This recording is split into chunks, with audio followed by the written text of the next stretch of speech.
Board. This is March 27th, 2025, and this meeting is being held in accordance with NJSA 10:4-12, the Open Public Meetings Act. I would like to call this meeting to order. Mr. Beasley, are there any sunshine announcements to share with us?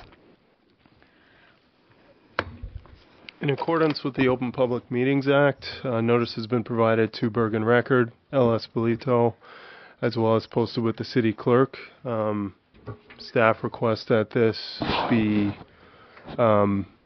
They do it different, yeah. Staff requests that this be marked as B1. B1. Okay. Can you please take roll call? Yes. Commissioner Allen? Here. Commissioner Patel? Here. Commissioner Boyle? Here. Commissioner Burns? Here. Commissioner Barron? Here. Commissioner Zablicki? Present. Vice Chair Ruo? Here. And Chair Coyle? Present. We have quorum. Thank you. Can we all please stand for the flag salute? I pledge allegiance to the flag of the United States of America and to the republic for which it stands, one nation, under God, indivisible, with liberty and justice for all.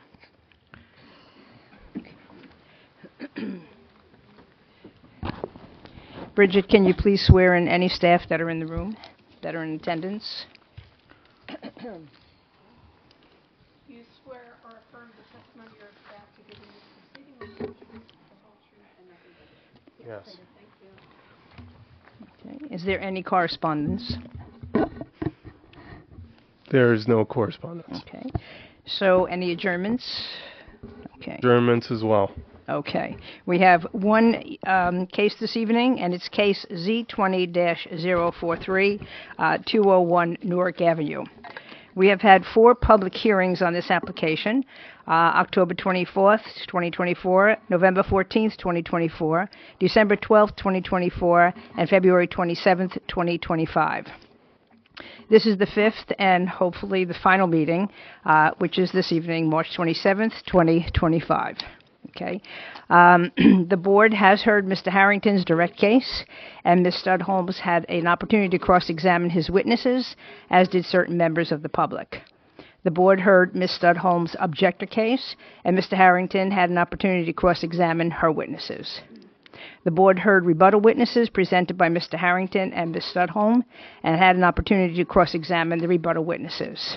The board also heard from Maggie O'Neill, the Senior Historic Preservation Specialist. So we can begin at this point. And do you want to? Thank you, Madam Chair. Mr. Harrington and Ms. Stud-Holmes, welcome. We've had a brief conversation. I know that there are 2 rebuttal witnesses that Ms. Stud-Holmes wants to present. They have testified previously, and Ms. Stud-Holmes has assured me that they just have a couple of items that they would like to either clarify or address. So, Madam Chair, I think it's appropriate, given the way the proceedings have been going, that we allow that opportunity for those 2 witnesses. I believe it will be relatively quick into points that were either brought up subsequent or that need slight clarification. Okay.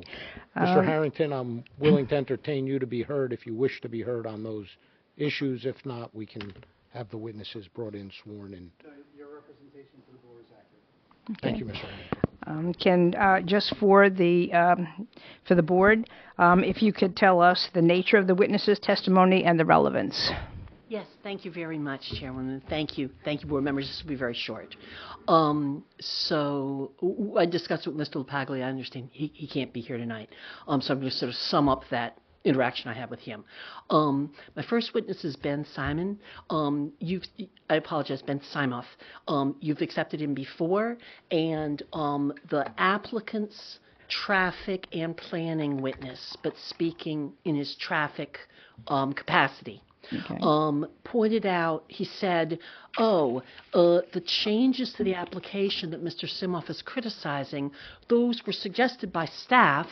And you may remember he said there's pros and cons. If you widen this street, then you may cause problems there. And he said we can go back to what we'd originally proposed and not make those changes if the board wants us to. I think it would be better coming from a witness than coming from me to say, well, the staff must have thought it was at least improving something. Maybe hasn't improved it enough, according to our guy. But to just say, well, we could go back to the prior condition, my guy had not had a chance to think about what the prior condition was. So I just want to put him on very quickly to basically make that point. I think he's going to have an additional point about truck maneuvering, because that was a question in everybody's mind at the end of the last Okay. And you have a second witness that you're going to put up? Yes, is Joe Medici. It's confusing because he's the younger Mr. Medici, but his father is Joe Medici Jr. They call him Joey in the family. I have the same issue in my family. My husband Joey tends to drive me to the meetings. So when I say Joe Medici Jr., that's actually the father. So I call him the younger Mr. Medici. He was originally going to testify, but he wasn't available on November 14th. And none of us thought this would go to many, many, many hearings. We were told, be ready. So his father, who had worked with him putting the slides and presentation together, came and testified. But as we've all experienced, and as Mr. Medici Jr. Sr. warned me, he's extremely deaf. He can do a presentation, but answering questions is just really hard and very slow. So because his son was prepared and had also been available to testify, I asked him also to send Vinny his CV and a copy of his license, which we did. We're just going to put him on to address the appraisal report, which Connor Monferrat introduced on behalf of the applicant, which took me certainly by surprise. I mean, Chuck passed it out the instant before Connor started talking. Connor has some new material in there, so it's essentially, Connor's essentially reply witness. This is essentially Mr. Medici's chance to reply to that appraisal report. Again, I think it'll be a little longer. Mr. Simoff, I expect to be 5 minutes. Okay. And Mr. Medici, maybe 10 or 15. Okay. Fine. Okay, thank you very much. So who do you want to present I first? can do either one. I'll start with Ben. He's shorter and sweeter. Okay. You're very sweet, too. Not just shorter, I should say. And you're not that you're short. Your testimony. Yeah, I never was going to make it on the basketball team, that's for sure. Raise your right hand and be sworn. Do you swear or affirm the testimony you're about to give in this proceeding will be the truth, the whole truth, and nothing but the truth? Yes, I do. My name is Benjamin Simoff, Benjamin Simoff. So, Mr. Simoff, you were sworn and accepted as an expert. You testified at the last hearing. Have you had a chance to review the portion of the transcript where the applicant's traffic expert testified at the last hearing? Yes, so I reviewed the transcript for that part of the testimony, and then I also took another look at the memo that Jersey City Engineering sent with their recommendations for the site plan. And so there are 3 points that I wanted to just highlight, bring out from the testimony as well as from the report, right? So there's the 2 changes on Maxwell Street, which they recommended, turning it into what's called a complete street so that the curb and the street are at the same level, right? There's no drop curb, or there's no drop at the curb like you're used to on a regular street. And then in addition on Maxwell Street, they recommended putting bollards 5 feet from the wall to maintain a corridor for pedestrians on each side of the street in order to provide them some protection from trucks that may be going down that street. And then the traffic civil expert also mentioned something that's not in the report or in the memo, that when I was talking about the issues around the curb radius at the southwest corner of Jersey and Newark, in the plans they're proposing to bump out that curb. I'm assuming you've all seen. And I was mentioning in my testimony at the last meeting that would cause issues with the buses turning around that corner, and the expert said that was a request that was made by Jersey City Engineering, And so I took a look at that recommendation as well, trying to understand, right, like what impact would that have on the site plan and on circulation. And so we can start with the Maxwell Street one first. We can, and there's something that I would like to clear up, and I don't know if Chuck or his expert can help with this. My understanding, and I could be wrong, is that the proposal to raise the pavement surface of Maxwell in the cartway so that it will be flush with the sidewalks, I believe that was actually the applicant's proposal, and that was so that the trucks could turn more easily. And I believe that then the city suggested the bollards, but the problem with the bollards is then the trucks have to respect the bollards. They can't turn. I don't know if that's true, and maybe Mr. Harrington can elucidate on that. Yes, for the record, is this on? Yeah. For the record, Charles Harrington. No, that's not accurate. It was a recommendation by the city engineers to have it flush at the Maxwell to across the sidewalk and down the street. So these are all recommendations coming from the engineering department that were incorporated into the plan before you. So, Mr. Harrington, let's just make this real easy for everybody, especially the board. The applicant's position is city engineering and traffic had requested that Maxwell Street be raised and bollards placed in lieu of the curb. And Mr. Simoff, you have an opinion on that, and you'd like to give that to the board. The second issue is the bump out at the corner of Jersey and Newark, and that is the sidewalk bump out. And Mr. Simoff, you'd like to be heard as to your opinion regarding the turning radius of that intersection, if that were to be done? Yes. So I testified at the last hearing about. I guess I should tell everybody that I've read the transcripts and watched the video, so I am fully up to speed as to where we are. Okay. Yes. And so it appears to me that if the Maxwell Street is turned into a complete street, right, if there's no restriction or no curb at the edge of the cartway, right, so a truck could potentially use the entire right-of-way between the building lines, they would have a lot easier time making that turn into the driveway on Maxwell Street. But unfortunately, I think that would be a very hazardous condition for any pedestrians that are trying to make their way through through the alleyway. And so to ameliorate that condition, I think city engineering would recommend putting bollards against the wall, right, to provide the pedestrians with a little bit of protection from the trucks. But again, it makes it very, very, very tight for trucks to make that turn into the driveway from Maxwell Street, right? As you can see from the plans, and you see if you look on the circulation plan, it's a very, very tight turn. Can you also then, I think this is the last question, unless you remember we prepped something that I'm forgetting or don't have on my notes. Can you address the issue that there was some discussion with the board as to a truck backing out of the proposed interior parking lot, backing up toward Jersey, but probably not intersecting with Jersey, but problematic in another way that, again, I would rather have you address than me. Right. So trucks must back out of the driveway, right? There's no room on the site for trucks to turn around and go nose out of the driveway. So when they're backing out of the driveway onto Maxwell, right there, so the rear of the truck would be heading towards Jersey Avenue.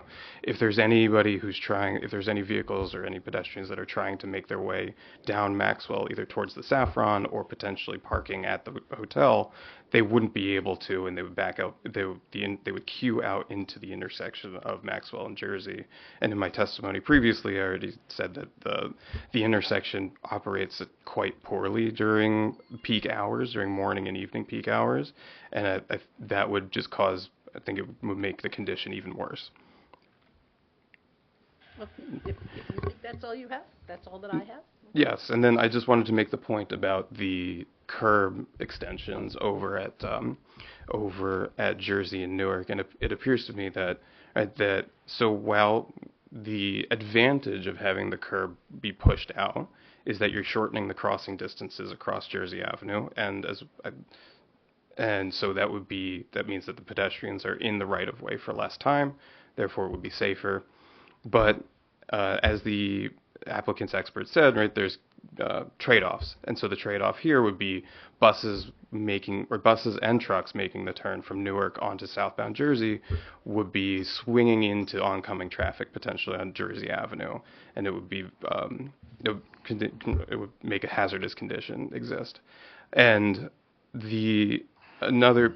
but I believe it appears to me that another reason that the curb bump out would be advantageous in this condition is that because it currently exists a city bike station at that corner, that if there is a hotel restaurant deck that's being expanded into the sidewalk, that city bike station would likely need to be moved as well in order to maintain the 5-foot required corridor for according to the Americans with Disabilities Act. So it appears that if they were to go back to the original layout of the curve as it exists today, it would be very challenging to maintain both that restaurant deck as well as the city bike parking station. So this is just my final wrap-up. My understanding is that your testimony at the prior hearing was that the application, including the changes, would have a substantial detrimental impact on the circulation in the area.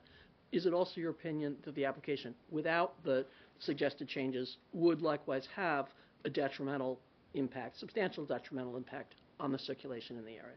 Yeah, I believe that the additional traffic being put onto this intersection by the applicant's proposed hotel is just not suited for the site. Okay, that's all I have. Thank you very much. Okay, thank you. Yeah, I don't have any questions because I believe Mr. Simoff basically testified to what he testified at the last hearing. And our position hasn't changed in that all of the improvements that are part of this were the recommendation of the Jersey City Traffic and Engineering Department, and we follow them. And like any project, if it's approved by the board, you're subject to continue to address and agree with their comments and recommendations. So in the event they said bollards, will move off the bollards, well then we would move off the bollards. I mean, if the board has a position on that, you can take a position on it, but ultimately it's the engineering department. They're the ones that control those decisions. That's all. Okay, do we have our next witness? Thank you, Mr. Simoff.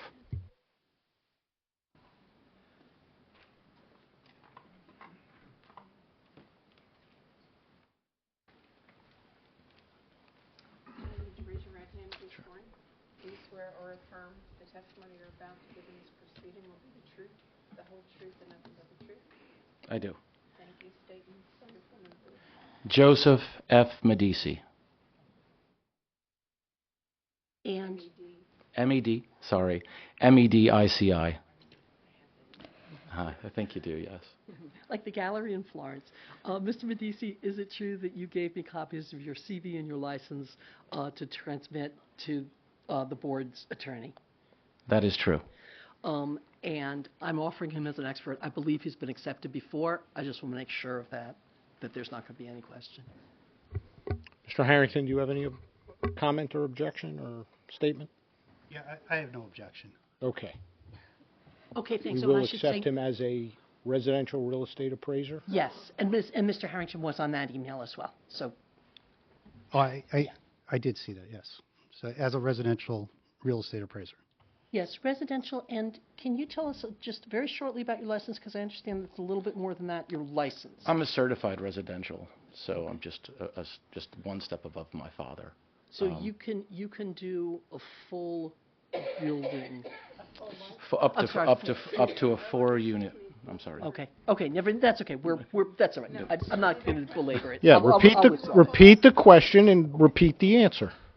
You can, in addition to being able to appraise units, you can appraise a multi-unit building up to a certain size. Is that correct? That's correct. Okay. Wait a minute, counsel. That wasn't the prior statement. What is that number, sir? Oh, sure. Up to a 4-unit multifamily Thank dwelling. you. And we're not offering him as appraising the Saffron. You understand that we're going to have this problem because Mr. Counsel, we're Mr. Levy not going to argue. The court reporter's trying to take a verbatim transcript. He can't change the statement that he gives. He has to repeat it, and that was the answer he gave, that he can appraise up to a 4-unit building. That's what he said. So she needs to make sure that she gets a verbatim transcript. He's not allowed to change the statement. That's all. He can correct the statement. He can give supplemental statements, but she is attempting to take a verbatim transcript, and I want the record to be clear. That's all. fine. Then what I'm going to clarify about the record is that the number of units in the building that he is allowed by license to appraise is irrelevant, which is what I was trying to move away from. I really don't like having to play zone defense. Man on man is hard enough. I'll just leave it at that. So, is he accepted as an expert? Yes. He is accepted as a registered residential or certified residential appraiser, which is what he said he is. Thank you. Okay, with that out of the way, are you familiar with the 2 report documents that were introduced immediately before the testimony of Mr. Montferrat at the last hearing? Yes, I am. Okay, thank you. Have you reviewed them? Yes, I have. Okay, thank you very much. Do you have anything that you feel it's important to point out about either or both of those documents and the accompanying testimony that Mr. Montferrat gave at the last hearing? Yes, I do. If you'd like, on the appraisal review report, page 9, if anyone would like to flip to the page, page 10. Sir, by chance, do you know what that was marked as? Oh, I wish. I don't. It's applicant, whatever it was, I believe it was the last exhibit, the last hearing. I do. Which one? This is the appraisal. The appraisal report? The appraisal report document, page 10. Page 9. I have it right here. Thank you. I find a statement here that says there is a floor premium consistent in both the Newark and Maxwell building. First of all, we're not speaking about 2 buildings when we're speaking about the Saffron. We're speaking about one. Just to be clear, the Newark is a wing, and the Maxwell is another wing of the building. They're overlooking different streets. In this report, it's mentioned the significance referring to our presentation being careless and negligent because we did not apparently account for a time adjustment and a size adjustment on the units we used. When we were making an example of the importance... Sir, just one second, because I think I'm looking at Is this the something appraisal different book than that what you... have. They look very similar. I was confused last time, too. I thought they were... There's 2. One's an appraisal review and report. one's a market study, but they look almost the same on their cover. Counsel, can I just ask the witness? I'm looking at the appraisal review report, proposed development. The appraisal review report on page 10. The second page of this document is dated February 17th, 2025. The second page? Okay, That's let's correct. see. Okay. That's right. Yes. Okay. Page 10. You were just testifying about page 9, which at the top says page 2 of Medici presentation. I'd like to speak about page 10. Okay, so Page now 10. we're going to page Yeah, 10. let's go to page 10. I misspoke. If I'm speaking about page 10, is everyone clear on that? So Yes. the part that you just quoted is on page 10. Everything I've spoken about so far regarding a page has been page 10, yes. Okay. So we're on page 10. Yes. Okay. At the very top of page 10, it is acknowledged that a floor premium is consistent. In our presentation, we noted the floor premium by giving examples of 2 units in the Saffron. Identical units in terms of size and room count. One unit was number 512. The other unit was number 312. The only difference between these 2 units was their floor location. Also of note, they were sold within the same month. This report claims that we were careless and negligent in our presentation because we did not account for date of sale, time, or size of the units. As I've just told you, these units are the exact same size and were sold nearly at the exact same time. So I think this is a misleading statement from the report. Okay? Moving on. We've established that the Maxwell and the Newark are not separate buildings. They're just different wings of the Saffron complex. Same building, just different wings, not different buildings. It's alleged in this report that the Maxwell building, but really unit, commands slightly more money. It was opined, I believe, in the presentation of Mr. Montferrat that this might be due to the Maxwell being quieter. Part of our entire presentation has been that this new hotel will add significantly more noise. So if we're going to all agree that sound, quiet, and volume has an issue on value, I don't think that we have much more to prove in terms of an appraisal report. Moving along, it is also alleged that the Maxwell wing commands slightly more money despite not having, quote, immediate access to the elevator. This is not true. The Saffron, again, is a single building. All units have immediate access to an elevator.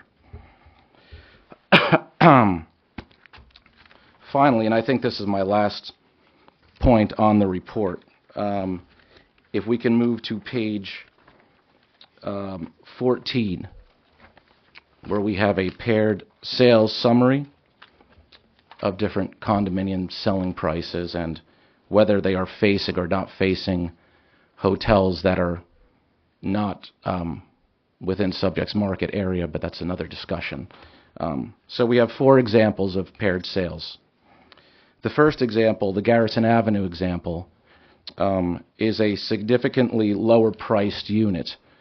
And in appraising, when you're adjusting something for site, location, size, floor location, there is a subjective nature to that.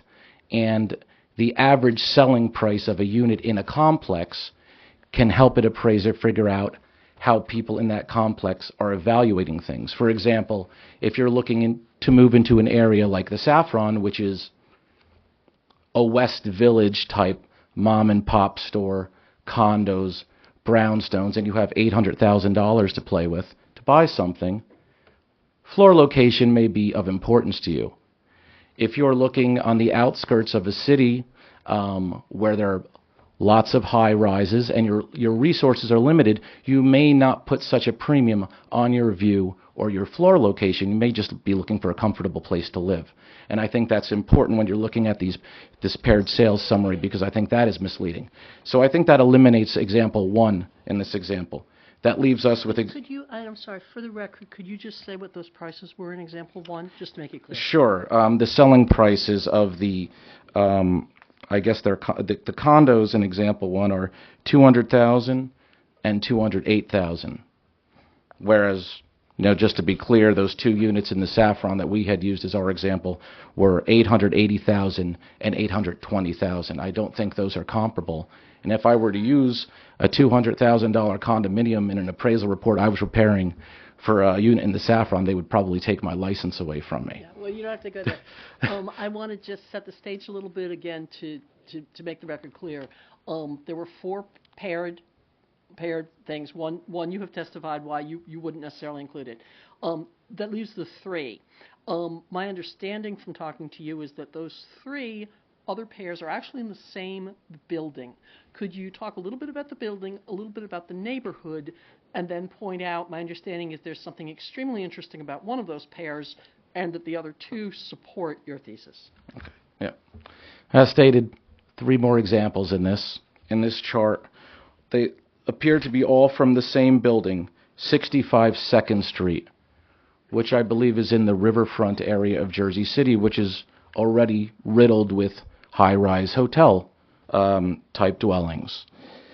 Number 2 in the example sheet is one unit sold for 1.225, and that is facing the hotel. The second example sold for 1.5. I mean, that's nearly a $300,000 difference facing and not facing. They're comparable in size, so I think that actually, again, sort of proves our analysis to be correct. Again, just for the record, the not facing is the higher of those two prices that you just mentioned. The not facing, yes, was 1.5 million. The facing was 1.225. Again, that example is very far outside the scope of price range of a Saffron unit. It's not something I would consider in an evaluation if I were to appraise a Saffron unit, but it's here, so we'll talk about it. Let's see. So we've got number 3, also in same building, riverfront, facing 582,000, not facing 620,000. So again, you see a price difference, and this is a view. This is a hotel view we're talking about. One has one doesn't. The one that does not is selling for more money. Finally, number 4, and this is the one where I said, okay, they've made their point here. We have facing, sold for $635, not facing, sold for $555. So I went a little bit deeper with this one, and I looked at the units. So the one that's facing 65 2nd Street, unit number 316, is a one-bedroom, one bath. The one that sold for less but isn't facing the hotel is a studio. There isn't even a bedroom in it. So these two units within themselves are not comparable to one another, yet they were presented here as showing a disparity or a lack of any disparity for view, which we've told you there is. And we have the same building, 2 units, same size, there's only a floor difference. I'd just like to talk about one more thing. Is that okay? Yeah. The form? Yes. And just the last thing I'll just add, and then I'll be out of your way. The Uniform Appraisal Database form, which is basically the industry standard when appraising a unit like a condo in the Saffron, which I am qualified to appraise. This form, which I brought examples of, and I've again, made the copies board- for all of you if The you'd board like. can take notice if you want, or I said, if you're unfamiliar with the form and want to see copies of it, we can give you copies to look at. He's highlighted them, and we're happy to mark it as an exhibit and give Chuck a copy. Okay. I'm just asking, what's the purpose of introducing the form? I don't know what the basis is.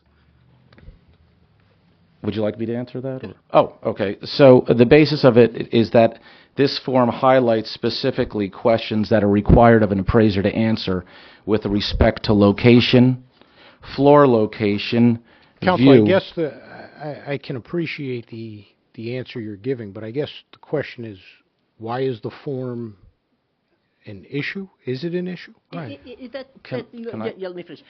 It's not necessarily an issue. It's just if you wanted to look at what he was looking at, I asked him to bring copies. But you can certainly take notice he's describing a form, and all he's saying is this form in the industry, it's the standard form for appraisal, and it requires us to look at the following factors, and that's why he did. Yeah, and if I could, I mean, Mr. Medici's father, which I guess they reviewed this together, what they presented to the board, they admitted at the last hearing was not an appraisal report, right? So we prepared an appraisal review report. This is not an appraisal report. It's an appraisal review report. It's a critique of what we thought initially was being presented to the board as an appraisal report. They admitted that it wasn't at the outset of the last meeting. So, because we were ready to identify, I think, all the things that Mr. Medici was going to identify now, how that lacked that, and it didn't meet the requirements of an appraisal report. But they affirmatively said it's not an appraisal report. So, could I just say one thing? Wait a second. But so I'm not sure what the Sir, point please. is of going into this. So, Madam Chair, members of the board, as I understood the prior testimony of Mr. Medici Sr. And sir, are you a third or you're not a third? I'm not a third. I'm not a junior. Okay. I have a completely different middle name. My middle name is Frank. I'm Joseph F. Medici. He's Joseph A. Medici. So there's no confusion then for me. Yeah, there you go. I apologize. So, as I understood Joseph Medici Jr.'s testimony, he didn't use the form. And I didn't use the form either, but my point is, if we're trying to say that units in the Saffron will be minimized in terms of value, there will be a diminution in value, I'm just highlighting the fact that if I were to do an evaluation, if I were to appraise a unit in the Saffron, I would have to consider these factors. They're not just throwaway ideas. I can appreciate that, Okay, sir. I that's- guess that's for the only point. purposes of the board, though, you didn't do that. We didn't appraise a specific unit. Right. But the concept is that overall, these factors, when they are appraised, will have to be analyzed and will be diminished by the building of the Albion. That's our testimony. So, Madam Chair, I don't think we have to have any more information. Counsel, I don't know. I don't, yeah, if the board wants it, it's here. If you don't want it, I think the point's been made. It's a standard industry form, and we've got no problem with the form, so. I know one of my commissioners have a question, Mr. Splicki, Yeah, I just have a, I don't know why or this is comment. not loud enough today. Is yours working? Do you hear me? Yeah. When you talk about windows facing a hotel, I mean the hotel views, like what are you talking about? Out your front window, out the back? Because I'm thinking about the site, and the site, no one would be looking at hotels because you're looking at Newark Avenue, the courtyard, the other buildings, the courtyard, and then Maxwell, the street. The only view of the hotel would be that space where the lot is there now, and no matter what building went there, that would be blocked anyhow. So that's why I'm trying to understand views of hotels and how this applies to this. Yeah, okay, one speaker at a time. I apologize. I'm going to let him answer, but I think I can answer it quicker. We are Counsel, responding. It is counsel. Mr. Harrington's Counsel, witness. please, we're trying to take a verbatim transcript. When the court reporter asks one at a time, we all have to respect that. So, Commissioner, did you finish the question? Commissioner? Yes, I have. Yes, I thought he had. I'm just trying. Yeah, I'm just trying to understand. What do you mean, your appraisal about And views of hotels? I cannot take two people at once. You have to wait. Are you finished now? I'm done. What I'm saying is, he didn't raise that. Mr. Harrington's witness is the one who talked about facing a hotel. You are absolutely correct. Our units do not face the hotel. We don't have windows along what will be essentially a common wall. So it's all apples and oranges. And what we're trying to say is, it's the wrong neighborhood. We're not the ones bringing up window facing. But to try to respond to their report that they thought was undercutting our witness, we're saying even if you take certain things that they're saying, as Joe pointed out to me, there's still these problems. But I just wanted to make it clear, we weren't the ones who brought up window facing. You're absolutely correct about that. I think it was a more general point about the significance of view in a condo unit, whether it be a mid-rise, a high-rise, and how that surrounding area would impact said view, whether it be a hotel or a Port Authority. You know, it's just view generally is a factor in appraising. Thank you, sir.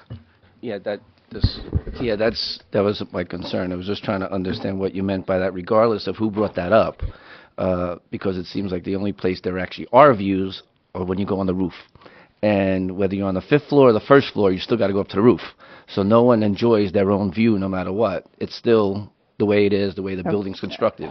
Street, courtyard on both sides. Okay, Commissioners, let's continue, and then this way we'll keep I just all wanted questions to- to the thank end you. like we normally do. Okay, are you finished, or you have more too? I think Okay. you guys, You I good? think I've said enough. Okay, yeah. thank you very much. Okay. I just, for the record, I just want to note for the record, the reports that were provided or testified to at the last meeting were uploaded to Tyler 10 days prior to the last meeting. I do have that, as evidence of that. So there's been, some comments or testimony that, like they were sprung on everybody at the last minute. They were on the Tyler system 10 days prior. Thank you, Mr. Harrington.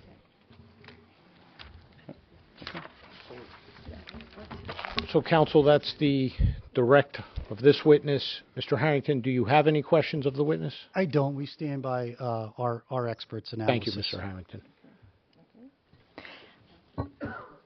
So now, Madam Chair,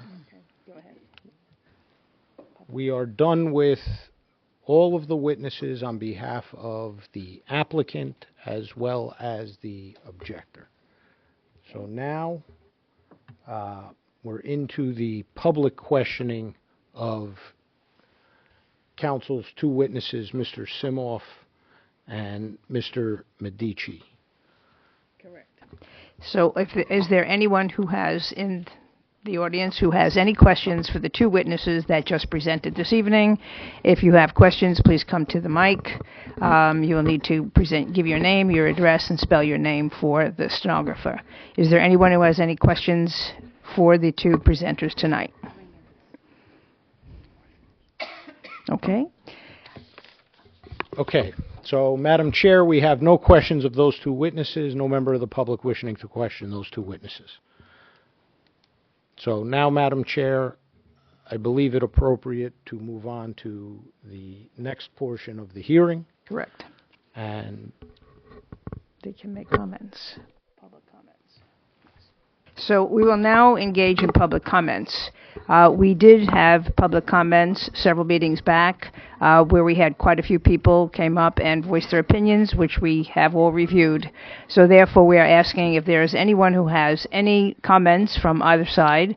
If you have already commented, please, we are not going to have your comments again. We know what your thoughts are, and we've read it. We've reviewed the scripts again. So if there's anyone else in the public that would like to come up and make a comment, again, please come forward. You need to state your name, your address, and spell your name. You'll be limited to 3 minutes, and Mr. Allen will be timing everyone, and he will give you a notice when you have 1 minute left of your time to speak. Thank you. Thank you. And Madam Chair, I just want to add to that, ma'am, if I may, I would like everybody to listen very carefully. If you're going to repeat what the person in front of you or 3 people in front of you said, we're going to cut you off. We would very much appreciate that. If you do want your name on the record and you want to agree with what the other speakers have said, we will accept you coming up, giving us your name, and simply stating, I am in favor, against, dislike, and I agree with all the people that said all of the negative things or positive things. We don't need to repeat the same thing over and over and over again. Thank you. We just ask that you abide by that. Thank you. My name is Maureen. Oh, I'm sorry. Do you swear or affirm the testimony you're about to give in this proceeding will be the truth, the whole truth, and nothing but the truth? Absolutely, yes. And for everyone, please, after that, state and spell your full name. Okay. Maureen Hulings, Maureen Hulings. I live at 37 College Drive, Jersey City. I'm a lifelong Jersey City resident. I was born downtown. I was there for quite a while. Then we moved to the Heights, then the Western Slope. For the past 15 years, I've lived in Greenville. I'm the chair of the St. Patrick's Day Parade Committee, which we successfully moved to downtown Jersey City, Newark Avenue, because it's the place to be. I'm excited to see a project like the Albion be in Jersey City, no matter where it is. I hope someday, after we see how successful this project is, they decide to do another one and come down to the west side of Jersey City. We're kind of jealous of downtown that they're getting it first. This project will bring so much excitement to Jersey City for all the communities in Jersey City. It's about the entire city, and I hope the board realizes that and votes in the affirmative. Thank you.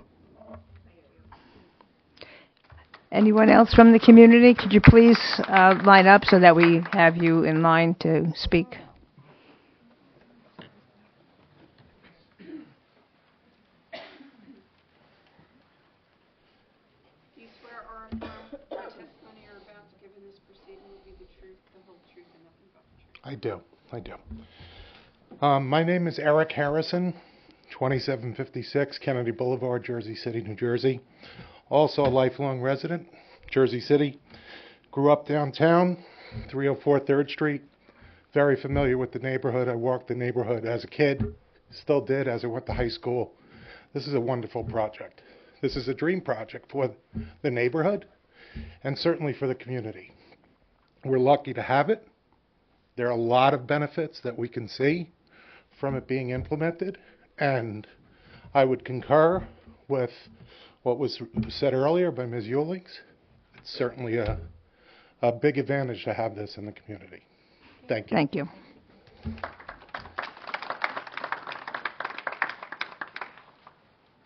Hello, everyone. Hi.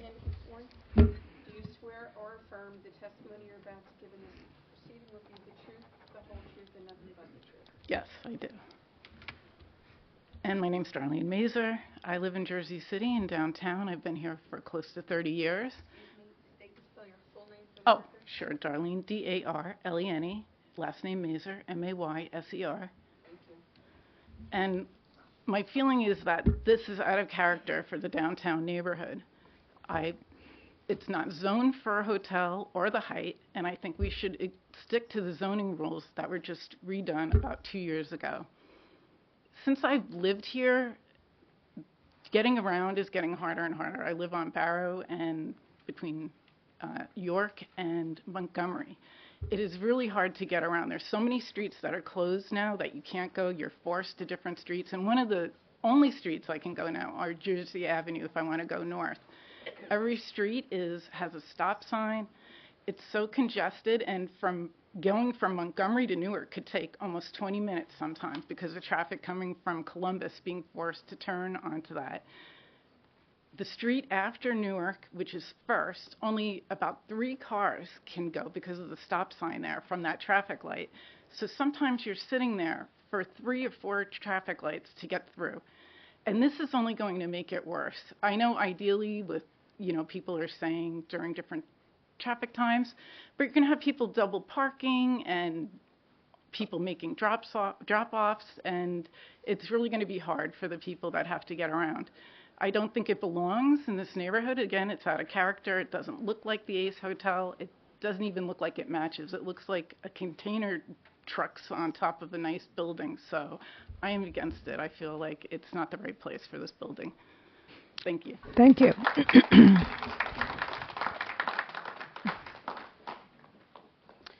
you swear or affirm the testimony you're about to give in this proceeding will be the truth, the whole truth, and nothing but the truth? Yes. My name is James Pugh, last name P-U-G-H. I live at 336 York Street in downtown Jersey City. Been a resident for 8 years, and just like the woman before me stated, I agree with absolutely everything she just said. I have 2 kids, and we love to walk around downtown Jersey City or anywhere we are. And I think one of the things that gets forgotten when people talk about traffic is the unfortunate road rage situation.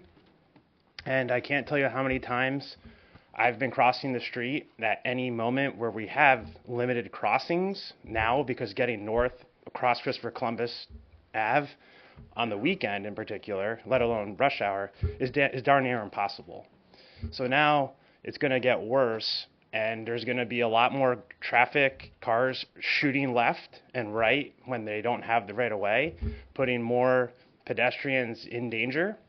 And I think if we just look to the road in Little India, where it's constantly backed up, cars stopped, Ubers, deliveries, cars going around, as a great example of what this will turn into, because it's pretty much there without a hotel and cars double parking, etc. So I am vehemently against this hotel just from the standpoint of pedestrian safety and traffic. Thank you.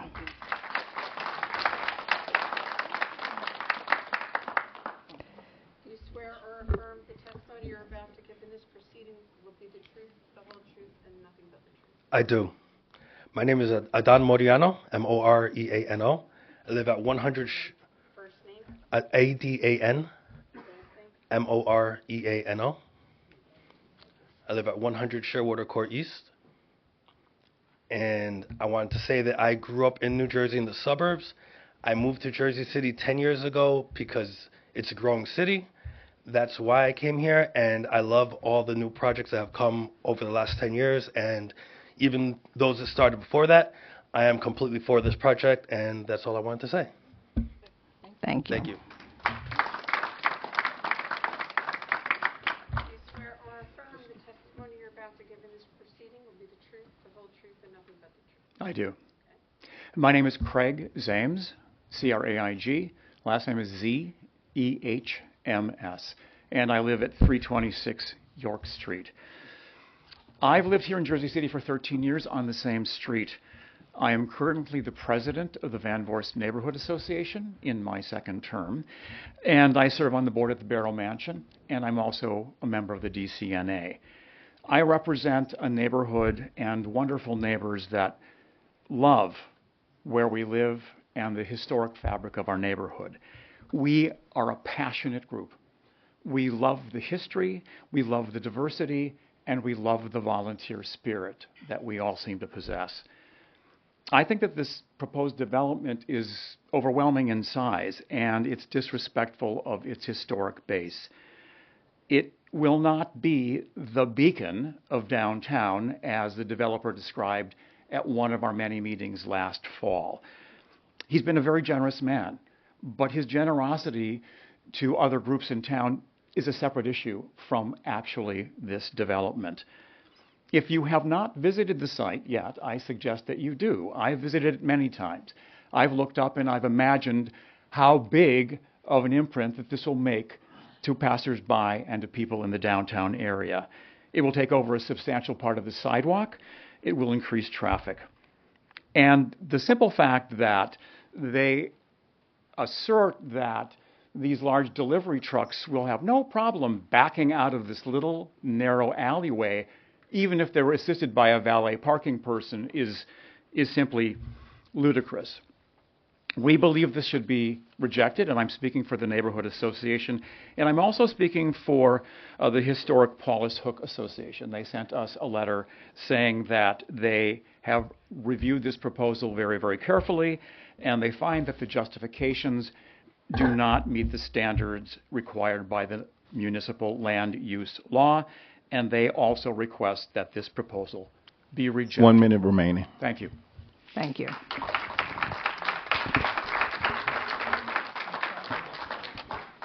you swear or affirm the testimony you're about to give in this proceeding will be the truth, the whole truth, and nothing but the truth? I do. My name is Kathleen O'Malley, Kathleen, O apostrophe capital Malley. And I am against this project. I'm a almost 30-year resident of Jersey City downtown, 4 years in Van Voorst Park, 25 years in Hamilton Park. I live at 510 Monmouth Street. And as previous speakers have said, this project would be out of character, out of scale for this neighborhood. It would be a blight on the surrounding historic neighborhoods, and it would be a traffic nightmare, not just for cars and pedestrians, but for cyclists and people who want to take public transportation. And I sometimes do each of those things. And I've just noticed that the traffic in that intersection has gotten worse and worse, as somebody else observed. And this project will just add to that. It's not something that we need or want in downtown. And it sets a bad precedent for more huge high-rises to be built in our neighborhood. And, why would we want this? We live in this area because it's a human-scale neighborhood with historic character. And the tower that would go up on the old trust company building is just charmless. So that's all I have to say. Thank you. Thank you. Do you swear or affirm the testimony you're about to give in this proceeding will be the truth, the whole truth, and nothing but the truth? I do.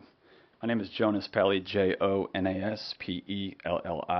I live at 234 First Street, right across from Tarico. I'm sure everybody's familiar with it.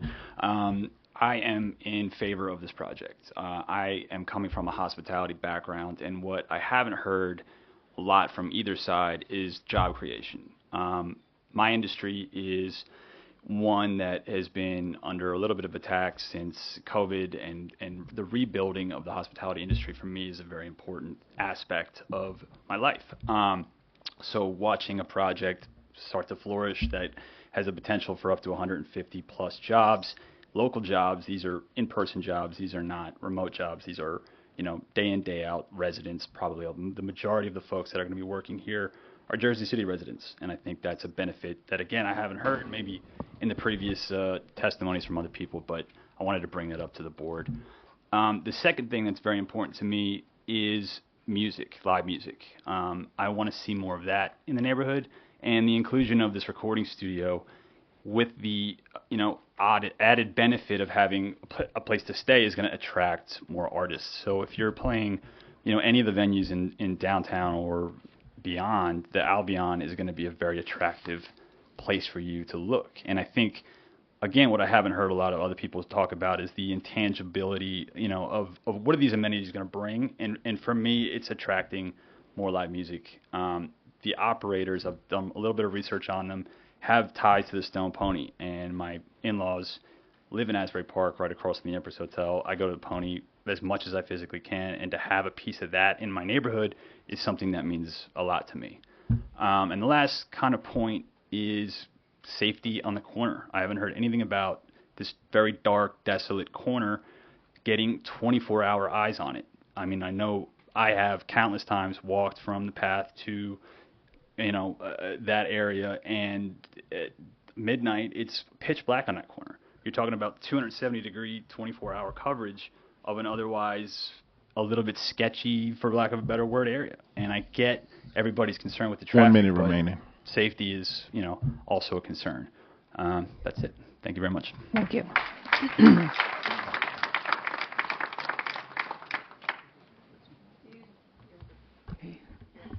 What? Your other hand.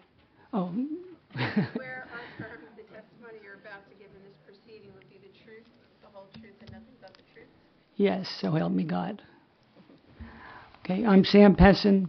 I'm the son of Morris Pessin, the father of Liberty Park, and for 8 years he was a councilman, chair of the Historic District Commission, member of the Jersey City Planning Board, and was then volunteer director of the office, which evolved into the Jersey City Division. Oh, I'm sorry. Really, for you? Oh, okay. All right. I want to get everything in. I know you're... Okay. Thank you. Can I start again at 3 minutes? Oh, where do you want me to pick up? Oh, volunteer director. Okay. And he was then volunteer director of the office, which evolved into the Jersey City Division of Cultural Affairs. My mother moved to 499 Jersey Avenue when she was 8 years old, and her parents owned a dry goods store in the Italian Village section.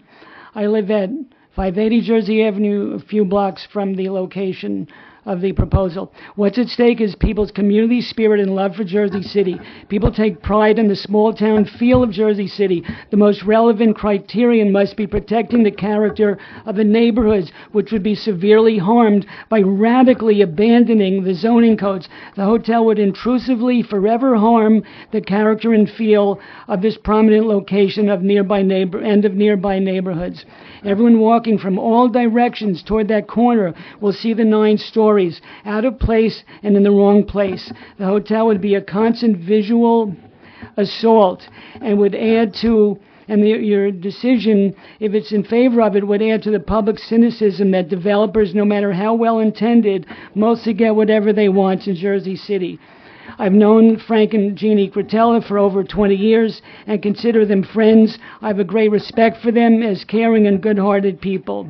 And it's not pleasant for me to oppose their plan, but I know it's the right thing to do, and I urge you to do the same, to separate your professional decision-making from your admiration for the Cretellas.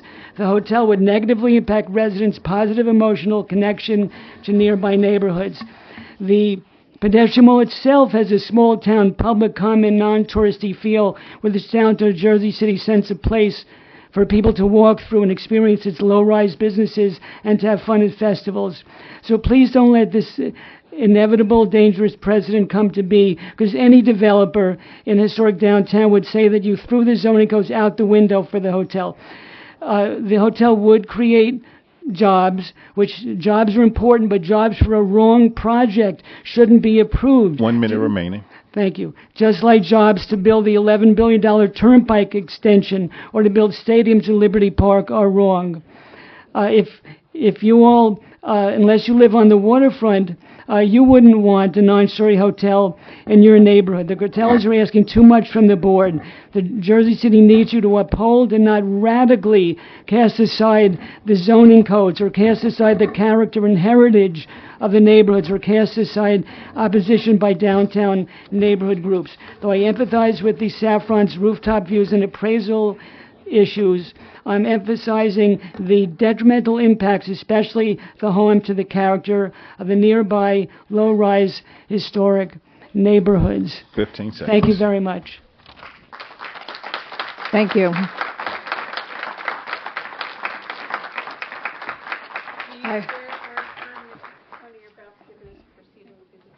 Yes, I do.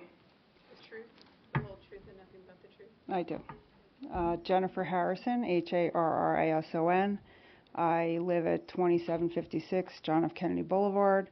I was born in Jersey City. My parents were business people in Jersey City for 30 plus years. And I'm also a commercial real estate agent, and I've done retail real estate for 25 years myself. And the thing that I look at with this project, because I see a lot of buildings like this, and I have a passion for old buildings like this, is the alternative to something like this, someone wanting to preserve that, which is what a lot of people are talking about, would be to knock the building down. I mean, there really aren't many other viable uses for a 5,000 square foot building except for a dollar store, a liquor store, a cannabis dispensary. I think those are permitted uses at that site. So even if you were to find somebody that would lease the building the way it was, I don't know what type of a tenant you would get that would be something that would be sufficient to the community. And there's no way that rents can be paid to justify that type of a building. So, I mean, I'm looking at a daily discount store on Journal Square that is a different price of merchandise every day. That store has zero parking. It brings in trucks and trucks of garbage to sell every day. And there are lines of people around the block waiting to get in. Now, if I lived next door to that, I would be very upset. But I think that's a permitted use at this site. So I think, some of the things we need to look at is preserving a building that is a beautiful, old, historic building. But in order to do that, sometimes you have to bend on other things. And I really appreciate what Frank is trying to do. And I wish it would be a little bit more well received by people from that perspective. So I definitely am in favor of this project. Thank you. Thank you. Do you swear or affirm the testimony you're about to give in this proceeding will be the truth, the whole truth, and nothing but the truth? I do. Cecilia DeLeon, Cecilia, DeLeon, Deleon. Hi, my name is Cecilia DeLeon. I'm a licensed architect, and I've testified as an expert witness at the boards of Jersey City. I've lived here for over 25 years and have served as past chair and board member of the HPC and currently serve as co-chair on the Planning and Development Committee of Van Voorst Neighborhood Association. I'm also a certified zoning officer in the state of New Jersey, so I would appreciate a little extra time to get through my points, but I'll be very quick, I promise. This project does not satisfy the criteria of the granting of commercial use variance.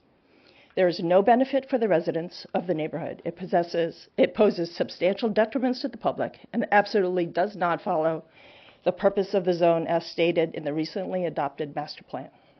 Page 76 of the master plan states, and I quote, "The NC district promotes low-scale, pedestrian-oriented development with upper-story apartments over a wide range of commercial uses. Its purpose is to recognize the importance of neighborhood businesses and to promote walkability. This proposed project does the exact opposite. It impairs the intent of the zone. There are no other buildings of this height along the entire length of Jersey Avenue or on Newark Avenue, and especially along the pedestrian plaza, street front. and there's no reason to allow a building of this scale or design at an important intersection of the historic downtown residential neighborhoods. The extreme variances and site modifications which are needed to even make this project work exemplify why this application is not suitable for this location. The site cannot support it. There are many other hotel options in the area. Another one, especially with its bulk, is not needed here. A lot has already been said about the inappropriate use, height, and traffic issues that this project will cause.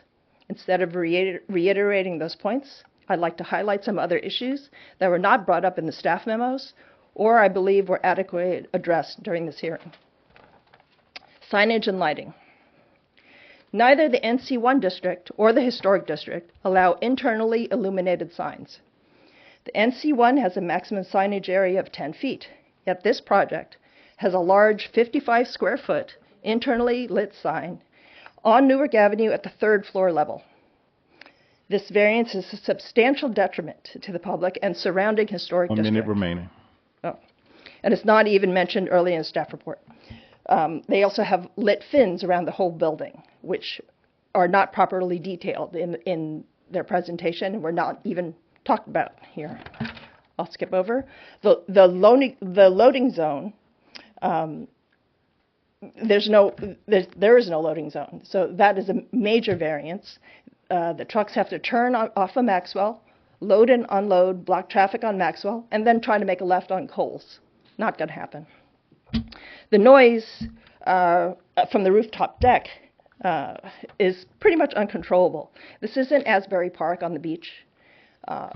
It's not just going to radiate backward with the saffron. Seconds left. Oh, okay. Anyway, it does.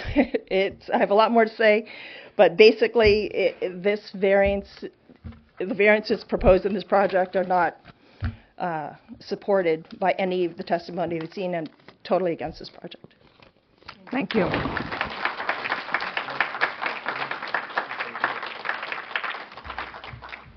you swear or affirm the testimony you're about to give in this proceeding will be the truth, the whole truth, and nothing but the truth? I do. Thomas Ogrzalek, ThomasOgrzalek.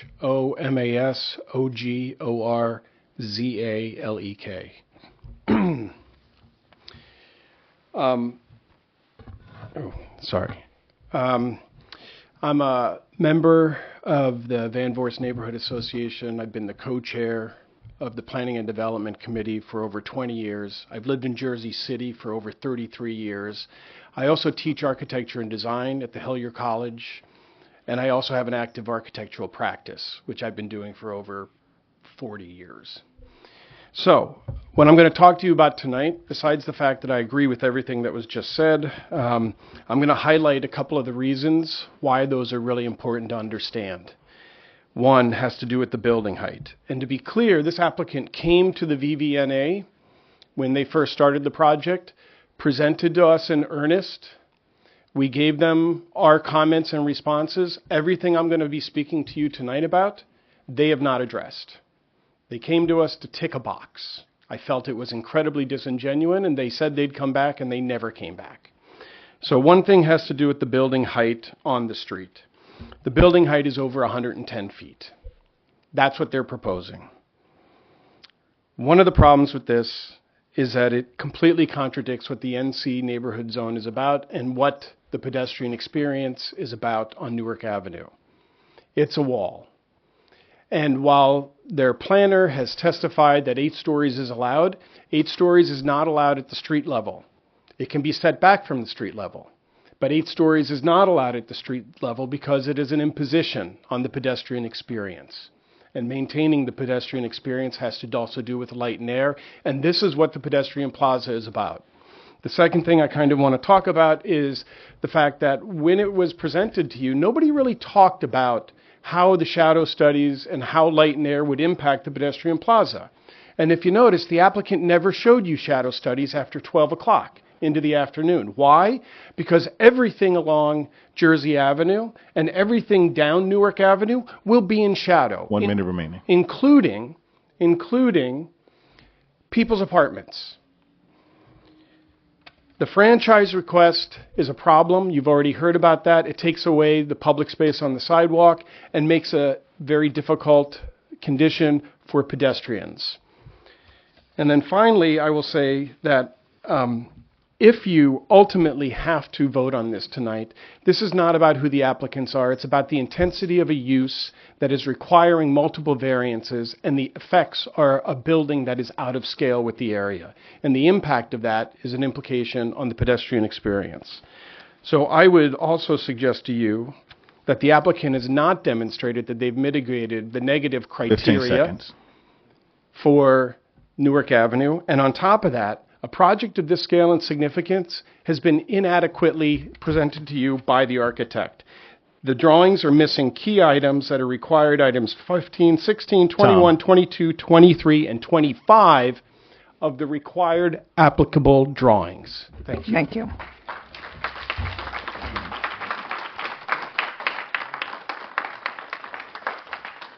you swear or affirm the testimony you're about to give in this proceeding will be the truth, the whole truth, and nothing but the truth? Yes. Justin Gasper, Justin Gasper. Gasper. I live at 10 Provost Street. I want to speak in support of this project. I believe that this will benefit my neighborhood. It will benefit the small businesses along Newark Ave, especially the pedestrian plaza. And I am excited about the design plans and just want to speak in support of it. Thank you.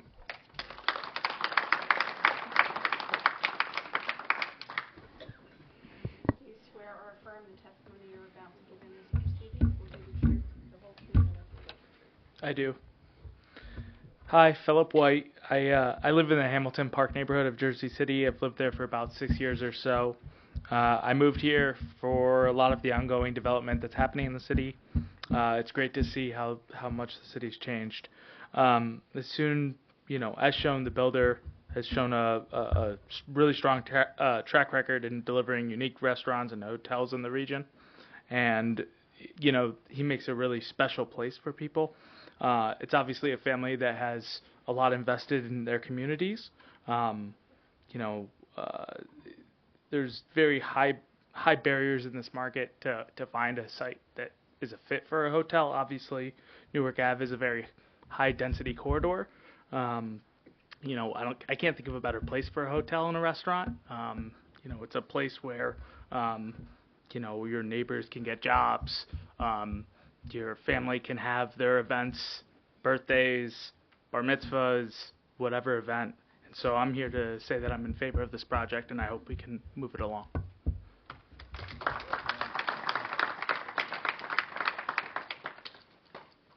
you swear or affirm the testimony you're about to give in this proceeding will be the truth, the whole truth, and nothing but the truth? I do.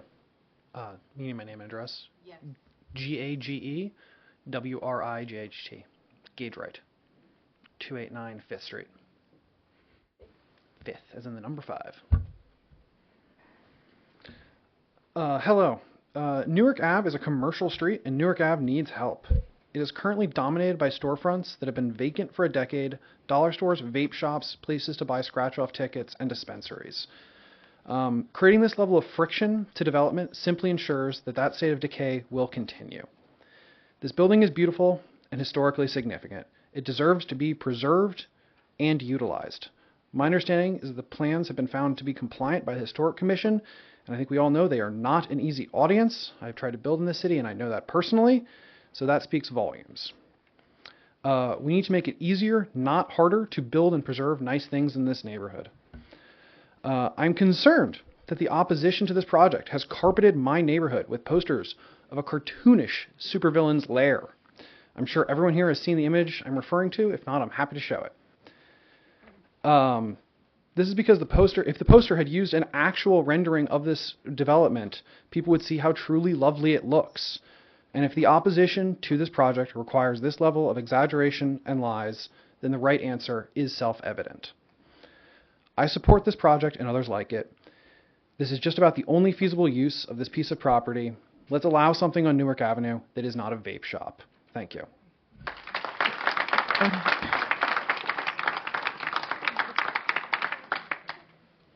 Good evening. Do you swear or affirm the testimony you're about to give in this proceeding will be the truth, the whole truth, and nothing but the truth? Yes, I do. My name is Maria Gurmad, Guermad, as in Delta. And good evening, everyone. I've been Address, ma'am. I'm sorry? Address. Oh, my address is 50 Glenwood Avenue. 50 Glenwood Avenue. I have a list, sorry. I've been a Jersey City resident for over 30 years, and I've personally witnessed the progress of our community. I think it's safe to say that Jersey City was intended to be a progressive community and not a suburban community or the suburbs. I personally don't think I'll have enough time to shower a bit of knowledge on how the Cretellas have positively impacted our community by taking care of the vulnerable population, providing opportunities for immigrants such as myself. But I wanted to focus on some of the arguments that I've heard earlier today. So there have been neighboring communities around us, like Bayonne, that have changed variances in order to encourage developers to invest in their community. And it's sad to see that such a progressive community is still opposed to pushing away vendors or businesses to invest in our own backyard, in our own community. It's making it very difficult for us to grow. If I have to rewind, Lefrak invested in Newport, which was once a dump. And look at where we're at with Newport. It became its own city. Congestion, listen, it's been pre-existing. Traffic, I drive every single day, and I've sat in there. I don't cry when they had to take away 2 or 1 lanes to dedicate them for the bike lane. Blame it on the city, but you can't blame it on Landmark Hospitality. Cars driving dangerously, listen, my auto insurance for Jersey City has always increased because Jersey City does not have the safest drivers. 1 minute. Thank you. When others were fearful during the pandemic, the Cretellas were actually stepping up, providing hot meals, comfort, addressing medical needs for our vulnerable population, especially the senior community, and I can speak to that personally. Landmark Hospitality offers a wide array of opportunities for Jersey City residents, and again, I can speak for that personally. So my last point here is I've been sitting quietly listening to everyone's arguments, but I challenge the board and the residents, especially the opposed party, to not let they're afraid that their wonderful views of Manhattan would be obstructed by the change of variance that Landmark Hospitality is requesting. But I challenge the board and the residents to try to focus on the bigger picture. That's Tom. And thank you. And don't focus on the cosmetic issue that you have, but don't lose vision of what we have for Jersey City. Thank you.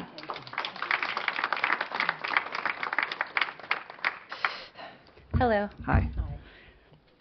Do you swear or affirm the testimony you're about to give in this proceeding will be the truth, the whole truth, and nothing but the truth? Yes.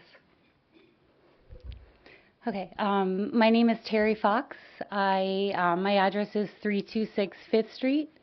I'll just go right into it. Spell your name, please. Perefox. Okay. Okay. I'm a 15-year resident of Jersey City. I'm the executive director of our local volunteer parent communities, Jersey City Moms and Jersey City Parents. I also sit on the Jersey City Women's Advisory Board, giving women a seat at the table at every chance that we get. We help many people in the community, as do a lot of people in the community, including seniors, veterans, and so on. I also own a business of 8 years, just a few blocks away from this corner lot. I have watched the pedestrian mall go from a street that you can drive down to what it is today. Adding a hotel to this corner will not benefit the community and will take away the quality of life for all those nearest to this location.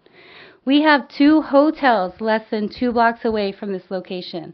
They are frequently reaching out and asking our parent communities to share their hotel specials. When we go and have events there, they also let me know that, hey, if you have an event or we need to get more business in here, like share. They are never booked. They're never booked. There's always room. So, that's something to be said. So there's 2 hotels. Why add a third if they're not happening? So with that said, so while jobs may come from this, how long will all those employees have those jobs? This is an ego project for a developer who does not live or raise children in JC. Every professional who spoke up for this project in the previous meetings, the architects and so on, they also are not residents or have ever lived in Jersey City. It is deeply disturbing that they were allowed to make such judgments on our neighborhood, our city, without such experience. I walk with my family, I ride my bike, I drive my car, I live my whole life on the daily in and very near to this location. I am all for development when it serves the community. I do not support this project as a high-rise hotel. I do support a restaurant or venue, yes, but not this proposed project as is. It is important we protect this part of JC, uphold the current zoning laws, and protect those who have invested their life savings to be the greatness in our neighborhood. Please say no to this project. Please. Jersey City is a family community. It always has been. Let's keep some of that, Let's keep some of that. Please. Thank you.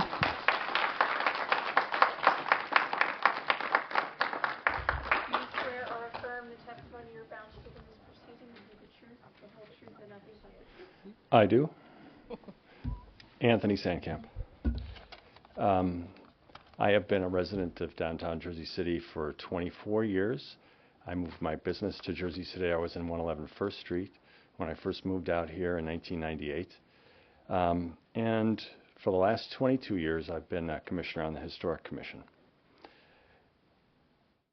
One of the reasons I've been on it as long as I have is because I think probably like most of you, I feel like I need to be there to make sure that people get equal justice, and that that equal justice is paramount to me. If we give relief to one applicant, I feel it sets up precedent, and we need to give relief of the same type to another applicant. Unless the applicant is giving some significant benefit to the city.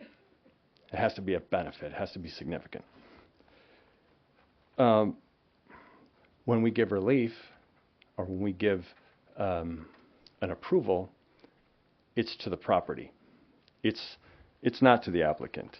And in a perfect world, it would be better not to even know who the applicant is. And that way we wouldn't have to consider that. What we really need to consider is, what will this do to my city in the future? And so I'm against this application. I'm not against the applicant. I think the applicant sounds like a great family, a great business person. And I think this application would be excellent somewhere else in Jersey City, just not in this location. And despite whatever promises that are made by the applicant, zoning approvals are forever with the building and the land, and not the owner. And the promises that are made are not enforceable. And once he sells the project or turns over control of the operations to someone else, which he has every right to do, those things that he said might disappear. And it could be a substantial detriment to the public. 1 minute remaining. And I find it disheartening that the applicant and the city don't consider them as much. And it's insulting to the city, to the citizens of the city and taxpayers of the city, to have to spend a significant amount of money and time to defend zoning laws and ordinances that are already in place.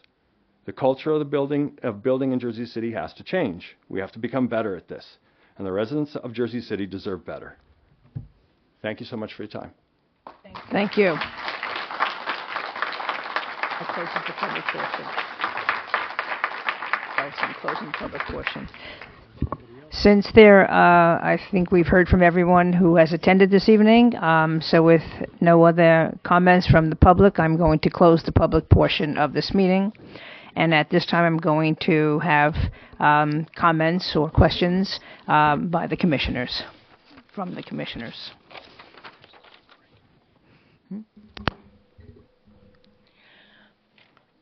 I have a question, and I have a question for the architect, if I may.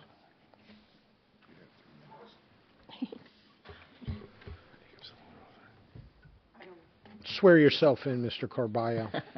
I'm sorry? Swear or affirm the testimony you're about to give in this proceeding will be the truth, the whole truth. I do. Jose, last name Carballo, C-A-R, B as in boy, A-L-L-O. Okay. Since we've been at these meetings quite a few times, I sort of lost track who mentioned it. But one thing that caught my attention was the fact that they mentioned that on the outside of the building on Jersey Avenue, apparently there would be a lift, if I'm not mistaken, where diners would be able to dine, and then this will be outside of the building, if I've correctly understood. Outside of the building, where people will have to walk underneath this sort of whatever floor or something. Is that correct? Not that I know of. We're not putting a lift on the outside of the building. We have elevators, but they're all inside the building. Yeah, I don't know who mentioned that, and I don't know. Are you talking about the outdoor dining on the like sidewalk? outdoor dining. It was supposed to be outside or something. What was that? Is that supposed to be elevated? Thank you. Yes, I'm sorry. So we do have a dining area that is outside of the building. It's not a lift. It's just raised to meet the floor level of the restaurant itself. And yeah, that is on Jersey Avenue. That takes out about 8 feet.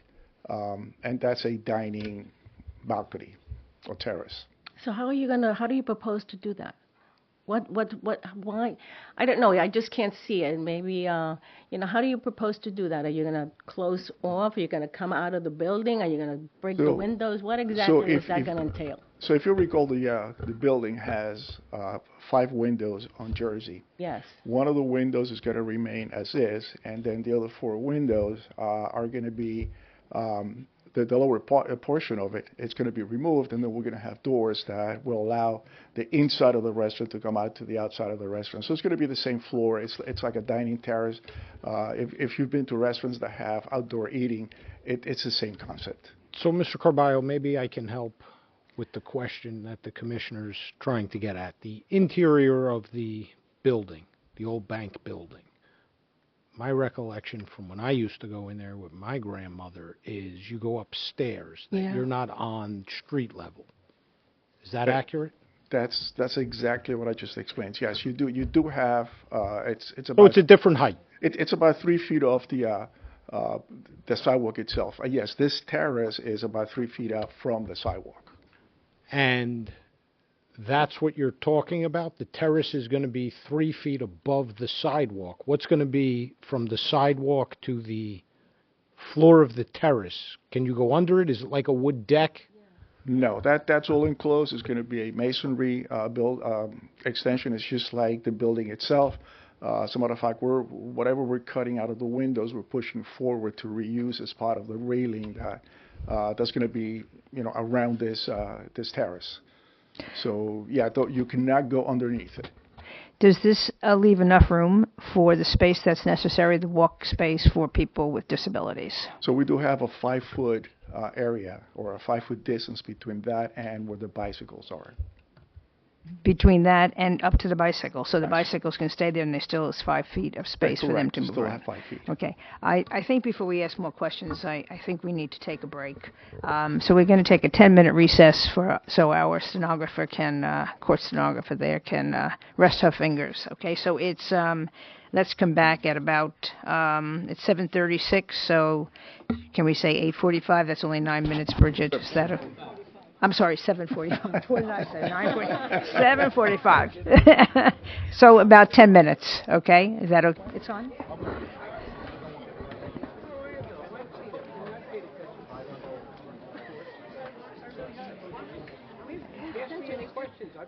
Okay. We were at the point where we closed out the public portion of the meeting, and we are going to continue with questions from the commissioners. And we still have the architect up. Did you have are you there putting up your plans to answer the question? Okay. I'm sorry? Yeah, but I wanted to see it on my screen too.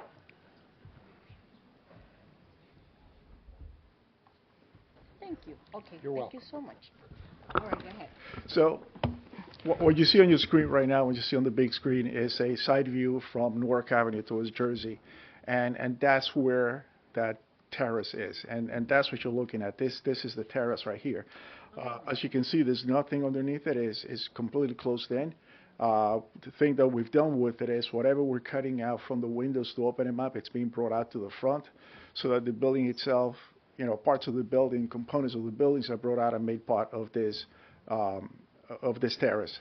Even the grills that you have in the building right now, we're going to bring those out, and we're going to include it as part of the design of the terrace. But as you can see, it's not open below. Nobody can crawl in. Okay, so it's completely enclosed. Okay, well, that's not what when they were speaking, that's not the perception. You picture things in your mind. That's not what I pictured, but I can see there's a difference. However, this is going to be a little cumbersome considering you also have the bicycles and the trees around that area, right? So we do have the terrace. We have that sidewalk, and when we say 5 feet, that's at the critical point. It's not throughout it. That's the closest point that the bikes come to the to the terrace. Then beyond the bikes, you have the trees. So the trees are now closer to the road Okay. or the street. So this would be closer to Maxwell. I'm sorry? Would this be closer then to Maxwell? This goes to Maxwell, yes. I see. Okay. Okay, good. Thank you. You're welcome. I just have a quick question. We're talking about the restaurant. How is it being vented? How is all the... You will have a duct that goes through the roof and out the roof. Up to the roof, Absolutely, okay. Yes. Any other commissioners have questions? Yeah, that outside portion, that's going to require a franchise agreement with the city regardless, right? I'll leave that to the legal minds. Right, Chuck? They would have to do a franchise agreement with the city. They have to agree to it. That's correct. It goes before the city council. Okay, directly.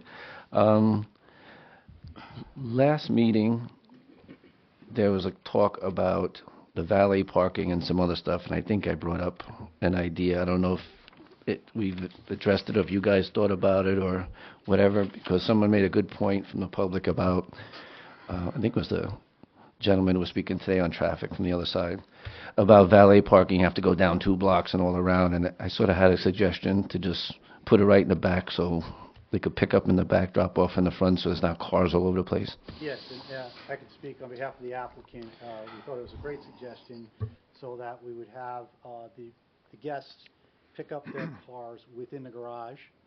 So you have the system. They will go from like the lobby into the garage area, and just, they have those apps these days, or however they do it, and then that eliminates that concern about going down to Kohl's and all the way around. So they pick it up in the garage, they go out, turn right, and they're gone. I have one other question. This goes back to last year when we started this whole thing. That's how long it seems. It had to do with the roof, the apportionment. I know you changed it in the very beginning, and I believe it was because of the shadow study that's why there's a little more height. Actually, that's why there's more height to the top, because you actually reapportioned what was there before, and that's why it went higher, so you could address and accommodate the lighting and shadows. Is that correct? I just want to make sure I heard that right from way in the beginning. That is correct. What we did is we picked the building apart from that side, and we took that side, and that's where we have one extra floor. Okay. But that side is lower to allow the sun to actually be able to shine on the property next door. But it's not a full extra floor. It's a partial extra floor, because you correct. moved part of a building over there in order to accommodate that, correct? That is correct. Okay. I have no more questions yet, just my comments later. Debbie, you have a question? Anyone else? No. I just refreshed my memory. I do remember, or I thought I remembered, that there is a fire hydrant on that corner, Maxwell, and so we was looking at how the trucks were going to turn there and come back. Is that being moved? Is it being relocated? And there's also a light there, something being moved, or no, there's not a light there. It's just a fire hydrant on that corner. I believe the testimony was with regard to the fire hydrant, we can. This is on. That's on. Okay. Yeah, I believe the testimony with regard to the fire hydrant is that we would review that further with city engineering, and if they want, we can move it. We can commit to move it if that's something that they would want done. Well, I'm just thinking those trucks to try to turn that is going to be. Yes. And I think I heard that it's the city that recommended that you move that curb out all the way out, make that circular curb. That's correct. Okay. One other thing.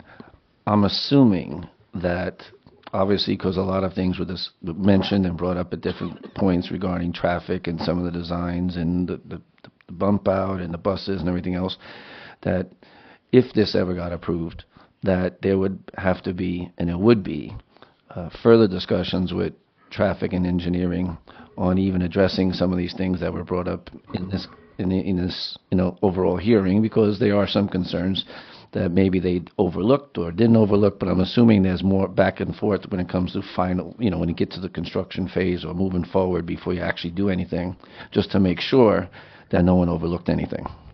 That's correct. There's more coordination with review agents after approvals to address and comply with review agent comments as part of every project. Okay. If there are no other questions or comments from the commissioners, I'd like to hear from staff. Okay. Ready? Mm-hmm. Okay.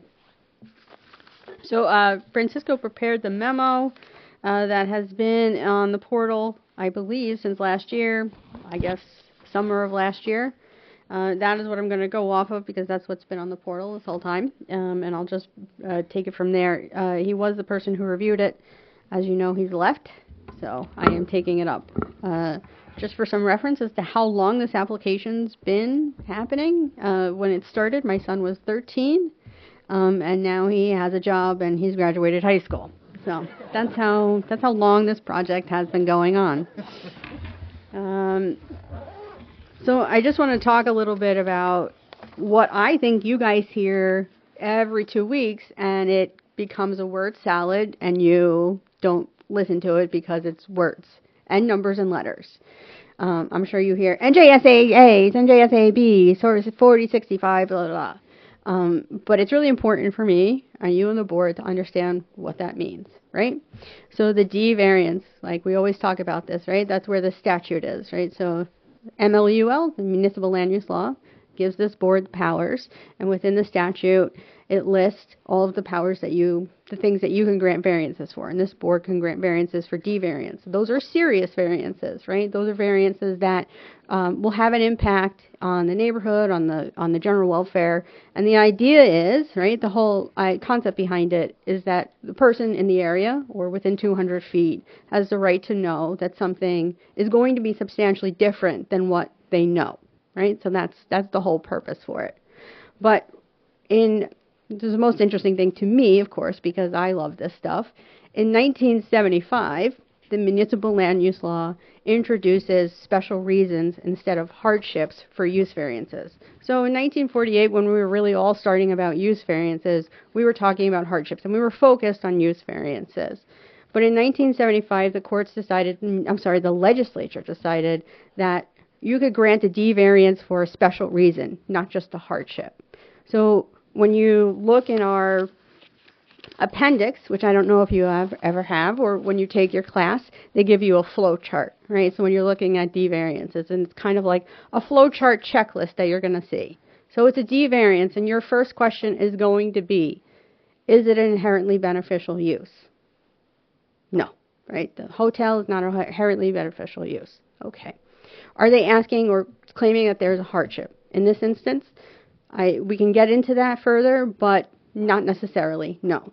So then the courts to say that the next thing you can do is provide your special reasons. Now, those special reasons are listed in the beginning of the MLUL, and that's why you always hear NJSA 4055D 2A, B, C, D. It's when the legislature wrote the MLUL, they decided that these were special reasons, special enough to grant these significant variances. And those were some of the things that you had to show. I advanced the purposes of the MLUL, of the zoning for this. So that's the first thing that they need to prove.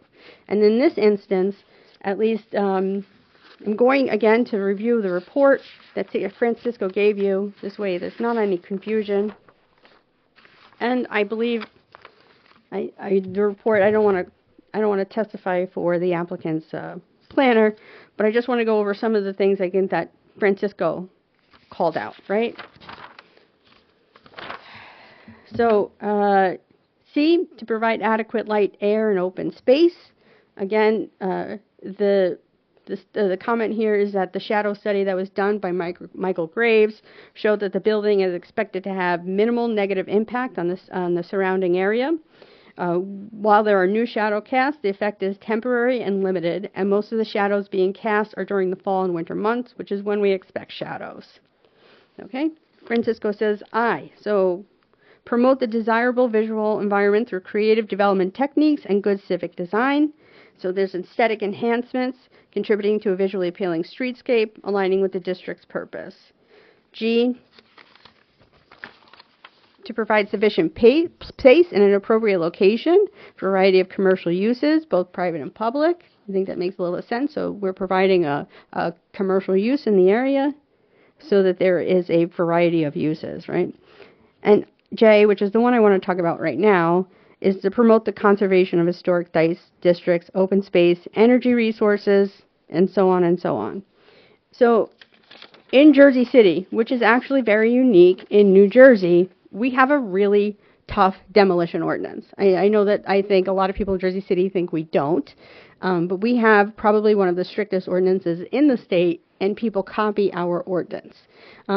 There are designated districts, and there's a process to get designated, and those become historic districts or landmarks, and those projects, those buildings, they are all regulated and enforced and reviewed by Historic Preservation and potentially the Historic Preservation Commission, which is the board for the historic district. Then there's all these other things, right? And the law has said that as long as the master plan has given intention of the inventory of buildings that it believes, right, are eligible for some kind of historic nomination, anything like that, that meets some criteria, it can list it in its master plan inventory, and then the city has the right to review it, right? So anything that's in our inventory, and our inventory is extensive, gets reviewed by Historic Preservation.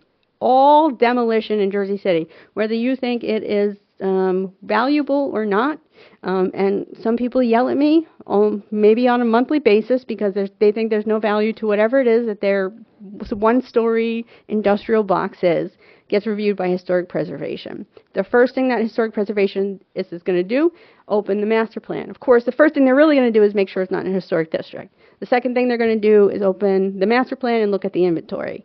This building was on the Phase 1 historic inventory. That means that not only did we decide in the last 10 years that this was important, we decided in 1985 that this building was significant enough and important enough to be at least called out and to put and added onto the Phase 1. So, no, this is not the preservation. Sometimes we call it preservation light, whatever you want to say, but it's enough that a demolition would be denied in this instance. So, whether you consider that a legal hardship or not, and this is where we'll go back a little bit to the hardships, right? The courts have said, and the MLUL says, in some instances, a hardship can be a legally existing condition. Okay, that's fine. So they can still work with what they have, right? So, but I just want to kind of emphasize, because I feel like it was kind of de-emphasized during the meeting, that there's no value to this building, is first what I heard, that because it was not enlisted on a historic district, and a historic preservation isn't being done. So Our experts, our in-house experts, that's Maggie O'Neill, who you heard testimony from, I believe, a month ago. It could be 2 weeks. I have absolutely no idea at this point. Recommends approval and says that there was enough here. Let me see. I don't want to paraphrase her. The HPC does not anticipate an adverse effect on the identified historic research as a result of the proposed work, and that not everything, that there are things that are being preserved, and it is retaining all the previously described architectural integrity to a building that is a key contributing feature to the Newark Avenue streetscape. Okay, so in Francisco's opinion and in mine, that means to me that meets the purpose of that zoning act, right? So there is a purpose of a zoning that is being advanced: historic preservation, again, light and air. So then, what else do we need to look at when we're looking at D variances? You should come to my class; it's really interesting. I think I'm a little bit better in the class than this. I'm in. But I want to talk about, because I want it to make sense to you, right? I want it to make sense to everybody. The next thing you need to do is find out or figure out that the use is particularly suited to the property, right? So what does that actually mean? It means, why is this location of the site particularly suited to the use despite the fact that the zoning doesn't allow it? And second, what are the unique characteristics of the site itself that make it particularly appropriate for the proposed use rather than a permitted use? A lot of people use the word precedence, but I need to make it clear that the MLUL, that case law, calls out very specifically two words: unique and particular. And it has to be that there is a reason that there is a difference here. And the reasons that were listed for this evening or for this whole case: one, that is a corner property; two, the location, the size of the street; basically the fact that it is, I think, 4 times the size of a permitted site, a lot within the district. I think, right? So site suitability. And then finally, the enhanced burden of proof, which is really just talking about the master plan reconciliation, right? So if it's not a permitted use, we have to go back to the master plan and we have to see or reconcile why it wasn't listed as a permitted use. And the master plan does call out Newark Avenue as a medium neighborhood center corridor, suggesting that the uses in the development density, mixed use core surrounded by medium density up to 8 stories. So the master plan does call out the fact that Newark Ave is considered a medium neighborhood center, not a small neighborhood center, and that the use and the density and the intensity can go up to 8 stories. So we can reconcile that with the master plan. And then the next and the final thing that we kind of have to do is that public good, right? What is the impact to the public good and the general welfare and the purpose of the zone? So we need to go back to what the purpose of the zone is.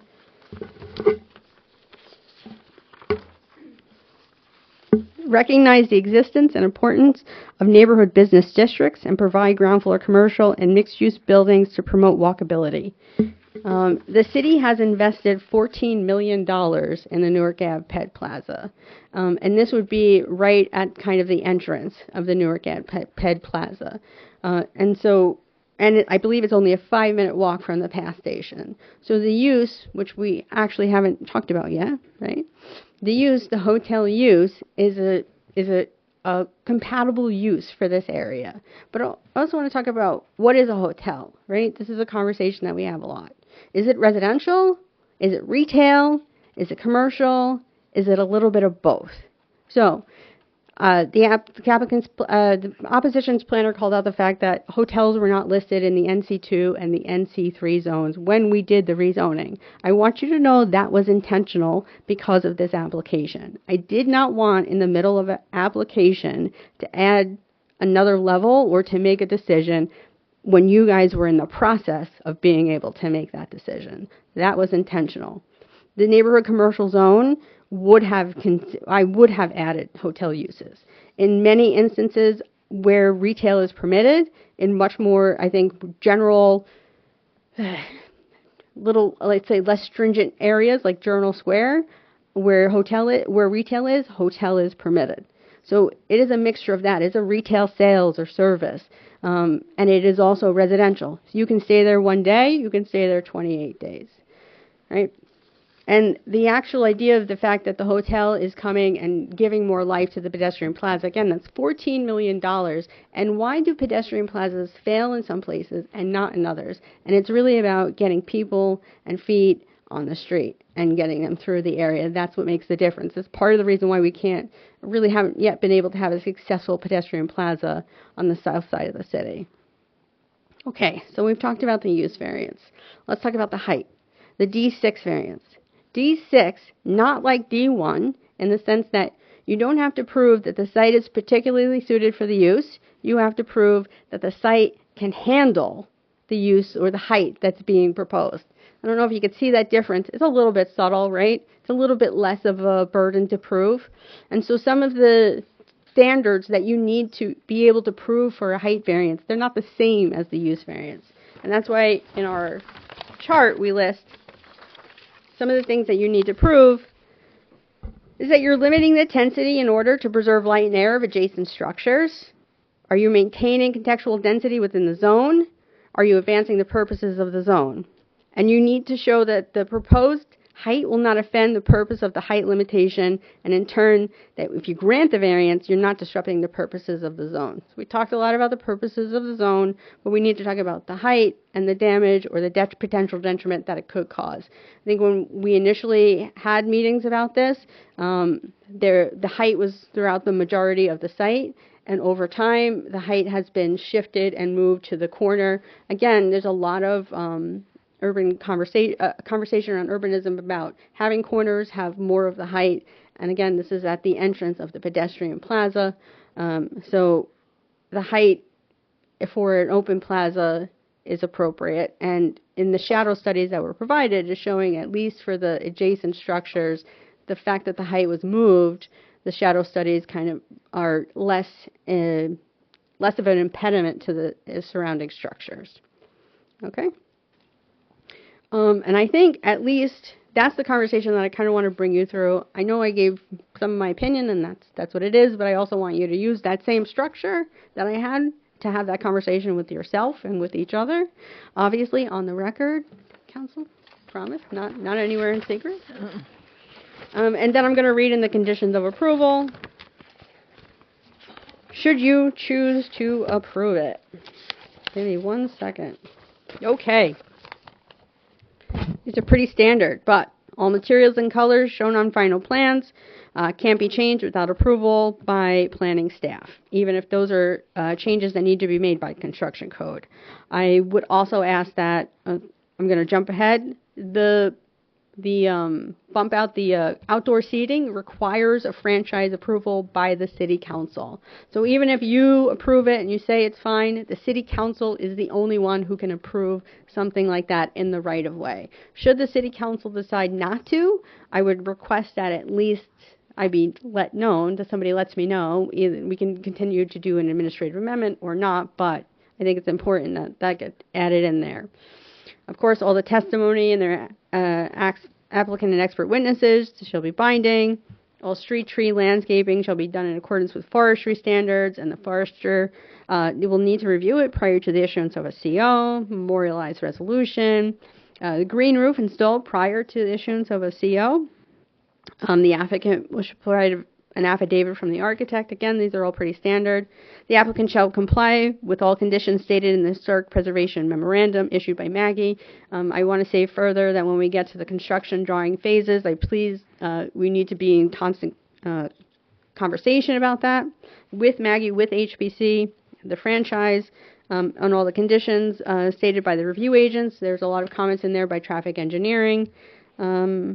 And the applicant shall receive approval from City Council for the on-street loading proposal. That is my testimony. Those are my suggested conditions. Thank you. Okay, do we have any more?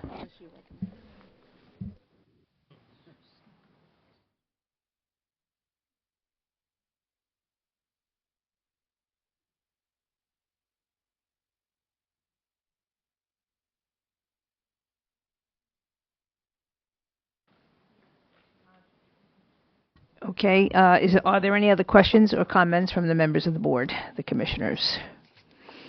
Okay. Okay, so Madam Chair, I think it appropriate now we can allow the two attorneys to provide closings. Counsel, I will advise that we limit it to 10 minutes, 15 minutes at the most. I don't think we need to go much longer than that. Kind of like appellate argument. I think 10, maybe 15 minutes for each of you. Counsel, you go first, and then we'll hear from Mr. Harrington. Great. Thank you very much, Mr. Lampe. And thank you very much, guys, for listening so well and so carefully and asking such good questions over this long application. And I also have to thank Ms. Marion because she's done a great job and she saved me a little time. So I can hopefully be shorter.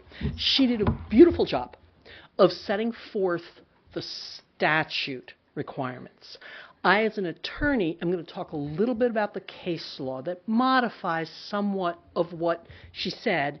And again, I also know she and I have had a little back and forth on this before. She's working from, as she said, a report that was written by another person in the summer in response to the application. I don't think they'd even gotten to hear the applicant's testimony and certainly hadn't had the benefit of hearing the interested parties.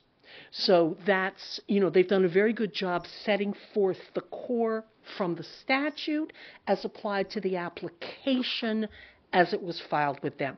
One of the things I did check, the memo on the traffic says that they support the idea of lifting the pavement at Maxwell. So I do think that came from the applicant, but again, Mr. Harrington's the attorney. I don't want to say he's misspeaking. I think it was. If it matters for the record, we'll certainly be able to clear that up.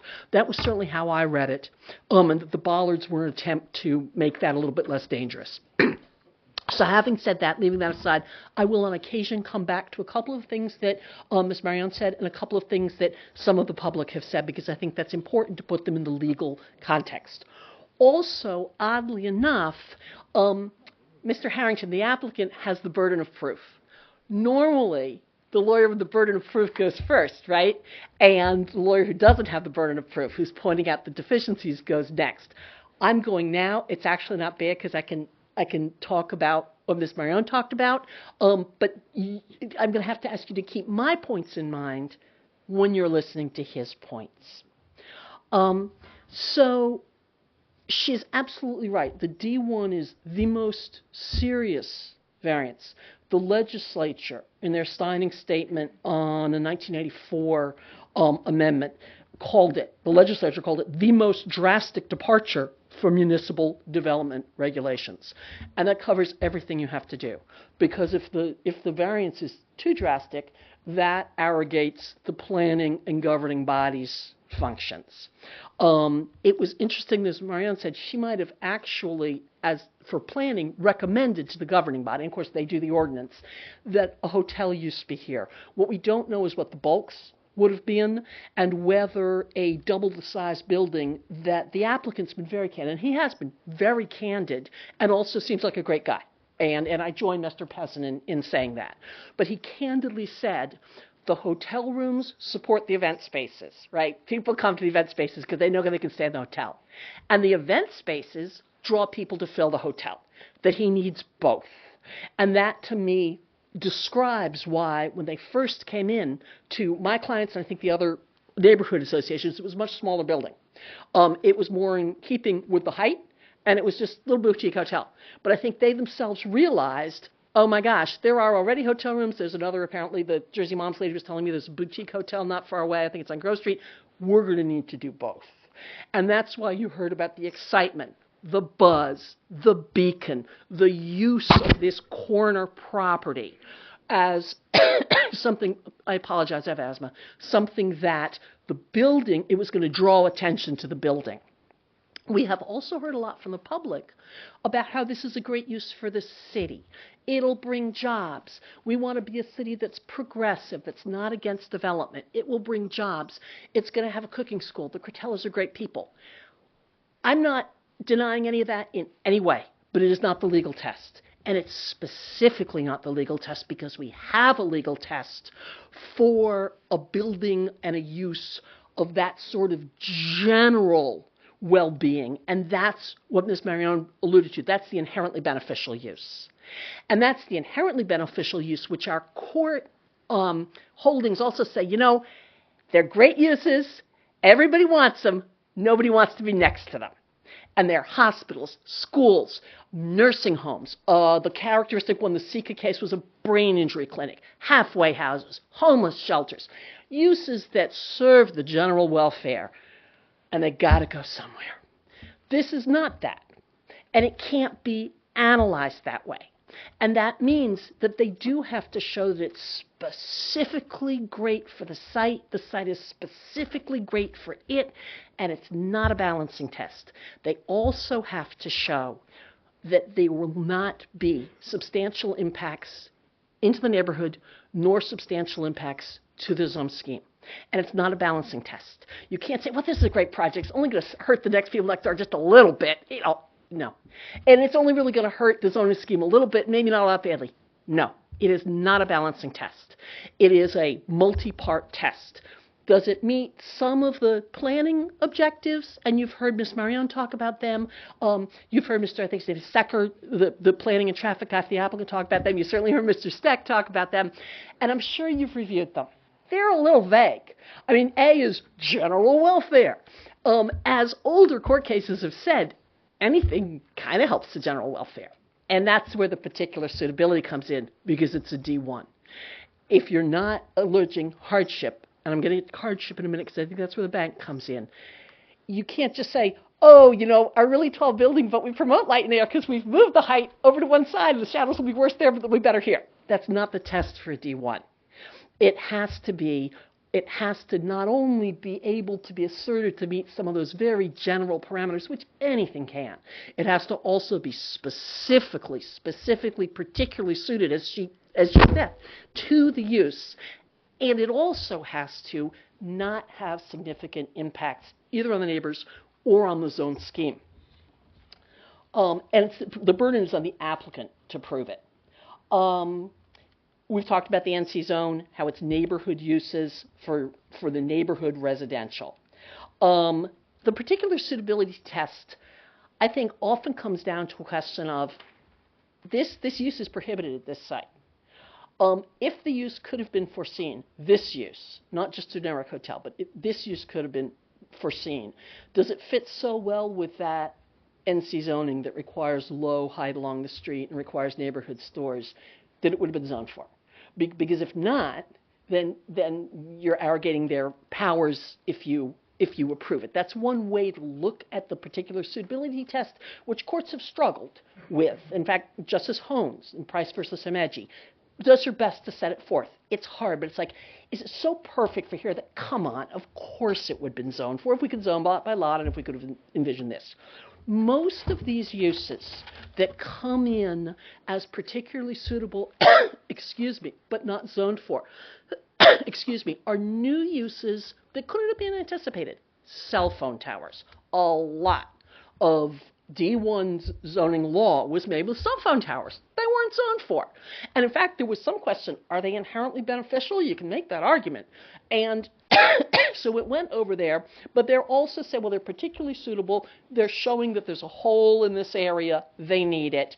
Out parcels. Sometimes, there's a parcel of land that has become an out parcel in the zoning. I took my medicine. I'm sorry, it's asthma. Do you need water or something like that? No, I don't. I actually have my inhaler with me and I took it. I apologize. It's just only can do so much. Out parcels, although, oh, thank you. That's so nice of you. Thank you very much. Especially where you maybe have development that has changed the character of the surrounding zone. Now, there's case law that says that just because you're next to a zone that approves it, and so or move the line a little bit, you don't get it. But sometimes really the character has changed, and yes, you can say they couldn't have thought about this when they were zoning. We don't zone lot by lot anyway. Okay, it's particularly suited because it's become a large commercial street. It's become a place where lots and lots of tourists want to go. this is not that. This is a use coming into a very well-established neighborhood that has established itself because people who are paying a lot of money for their houses know that they're going to be able to count on the zoning, that this corridor, not a couple of blocks away, but this corridor is going to be everybody the same height so their views don't get changed from their roofs. Neighborhood stores. I actually felt very safe. I was, you guys know, this is my first time in Jersey City. I was extremely surprised, and shame on me, how safe I felt all times of day there and how many children are there. I think you guys know the neighborhood. I'm going to presume you know it better than I do. It is a very family-oriented neighborhood. It is a very, I want to say, Greenwich Village, Hoboken-esque. I think we've heard some of that in the planning testimony. So it's not the sort of thing where normally a D1 happens.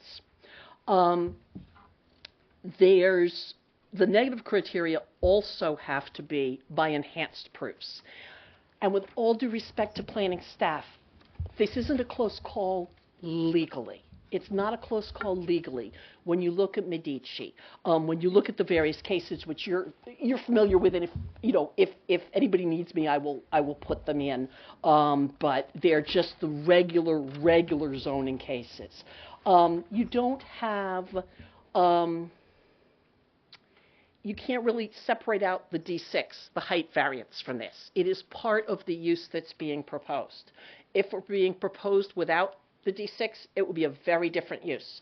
It would be much smaller. The impacts would be concomitantly smaller. It might have the restaurant plus a few, maybe the rooms, and maybe not all of the other traffic and music and noise generating things that it would have. There are two things where sometimes D1s are given. If the use enhances the circulation or parking. For example, if you're coming in with a use, I think on this one we've said, again, the applicant himself has been very candid. If you remember the very first hearing, I asked, again, his traffic guy, I said, well, your traffic analysis is everybody's coming and going all at various times. What about an event where everybody comes and goes pretty much the same? He said, oh, that would really not be good. That would be awful. And so Mr. Curtella either said himself or told Chuck to say, we're not going to have events. And then at the next hearing in November came up and said, I misspoke. We got to have events. We're going to have events with at least 125 people. And I don't know, I don't think there's been testimony whether that's 125 people in the total building, I don't think so, or 125 in the restaurant, plus 125 in the hospitality suite, plus 125 on the roof. He's trying to limit it some. He also acknowledged that the parking would be difficult. His expert had just said it. And he said, well, what we're going to do is we're going to contract with Marriott. They have some spaces now that they're not using, and we'll tell our guests to park there, and we'll run a shuttle bus. But you heard the conditions. That it's impossible for you guys to make that a condition of the application because you can't guarantee that the Marriott will have extra spaces, and neither can Mr. Curtella. We also don't know, there's been no testimony about how that garage in that redevelopment zone where the Marriott is was sized. How many parking spaces for the general public? If you have a use that's bringing in, 125 people at a time, that may also overtip those public spaces, and I think that's why he's working with the Marriott, because they have dedicated spaces for them. They can, if they want, contract out to him. I have also made the argument on the record that the notice is now invalid. I didn't want to slow things down, but I think what the board should do is say, they've really roped in a whole nother site. We are now talking about this site, but it's going to have parking on this other site that's not before us, that we haven't talked to the owner, that we can't control, that we can't put a condition on, and that the owner himself and his own expert have said will be a real problem. We really acknowledge that. We've got to do something about it. And they're trying. But trying doesn't cut it legally, because the legal test is, will there be an impact? And the legal test is not, will there be an impact that they've mitigated? That, again, is inherently beneficial world. In inherently beneficial world, you basically get a pass on the positive criteria. You're a hospital. You're a nursing home. And then you look at the negative criteria. All of those have some impacts. And so what the board is supposed to do in those situations, and you may have had one of these, is you say, can you mitigate the impacts? Can you have the shadows be at least a little bit bad? Can you have the parking be kind of less onerous? And then you balance the mitigated impacts versus the benefits from the inherent beneficial use. We're not in that world. This is a D1 commercial variance with no inherently beneficial use that's been asserted. And you don't get to balance, and you don't get to consider, by law, mitigated impacts. They have to be substantial, which means not trivial, right? I can't say, oh, well, I would stub my toe. But I think the volume of people who've spoken to the neighborhood, I was making a little chart, and as far as I could hear, and you guys can hear yourselves, most of the people speaking in favor of the project were in favor of the Critellas. They were in favor of the project in general. They were in favor of it. Anywhere in this city would love this project. It'll have jobs. That's fine. The people against it were the people who are going to have to suffer the impacts. They were the people in the neighborhood, the people in the most immediate neighborhood. There's the applicant pointed to 85 feet tall buildings, a couple of 8-story buildings at the very far end of the downtown Newark redevelopment zone that is 2 long blocks to the east of this. Remember, we had a bunch of testimony on that. We said, well, they really aren't that close. They're actually pretty far. And the question that Mr. Steck went into with a lot of his analysis was, and they're supposed to be in the middle of the block. They're not supposed to be creating this wall up along the street. Plus, they really shouldn't be alluded to as precedent, oh, this building's not going to be that bad, and then turn right around and say this building's not going to affect the zone scheme. This building won't make that neighborhood commercial. The next person who wants to bring any use that's really not going to serve the neighborhood, they're not going to be able to point to this building. Well, they're pointing to tall buildings, and I understand why they're doing that. But unfortunately, the test isn't a balancing test, and it's also not a test of, well, what's it like in other zones? That's actually the opposite, because that suggests that this zone can get nibbled away, nibbled away, nibbled away. And the fact that that the applicant started going around to the groups with a smaller building, kind of an as-of-right height building, and I wasn't part of that. I think people didn't really like the hotel roofs, and I think he thought, in for a penny, in for a pound, I'm going to make it big and stupendous and awesome, and it is awesome. But it's going to have a huge impact on the neighborhood. And I think one of the people here was saying, not just on the Saffron people, those shadows are going to be on everybody, across Newark. And shame on me, I probably should have had Vic do the shadow study for them, but he really knows his building. And so he showed we're going to have bad shadows early in the morning. I think across the street as well. The effect on the pedestrians as well. The effect on the traffic as well. And some of the applicants' own sense of, is this site perfect? Because they haven't really thought through a lot of the operations. You really can't ask this board to vote for a use that the law requires to have no bad impacts, no substantial impacts. So say, we're going to figure out the safety issues later. You can't do that. And let the record reflect I was flapping my hands. Same with the valet parking operations. Same with the truck parking operations. Those issues have to be looked at now because of the legal nature of what you're being asked to do. You're being asked to approve something as perfect for the site that has nothing that anyone really could complain about. Oh, but we're going to work out the garbage and the noise and the traffic and everything later. And the last thing I'm going to end with is, again, the thing that I learned, and then I'm going to have this cough drop, that human voice, that the unamplified human voice, no matter how large the crowd, doesn't violate a noise ordinance. I'd like to leave you guys thinking about that. I didn't know that. That is, again, they've been very candid. That's going to be huge. And apparently doesn't violate the noise ordinance as long as there's no artificial amplification, no matter how large the crowd is. And, the associated clinking and all of that adds up to the noise. So I don't think this is a hard call. It's a hard call because the applicant's very sympathetic. And it's a hard call because planning staff put together a really good memo based on the application.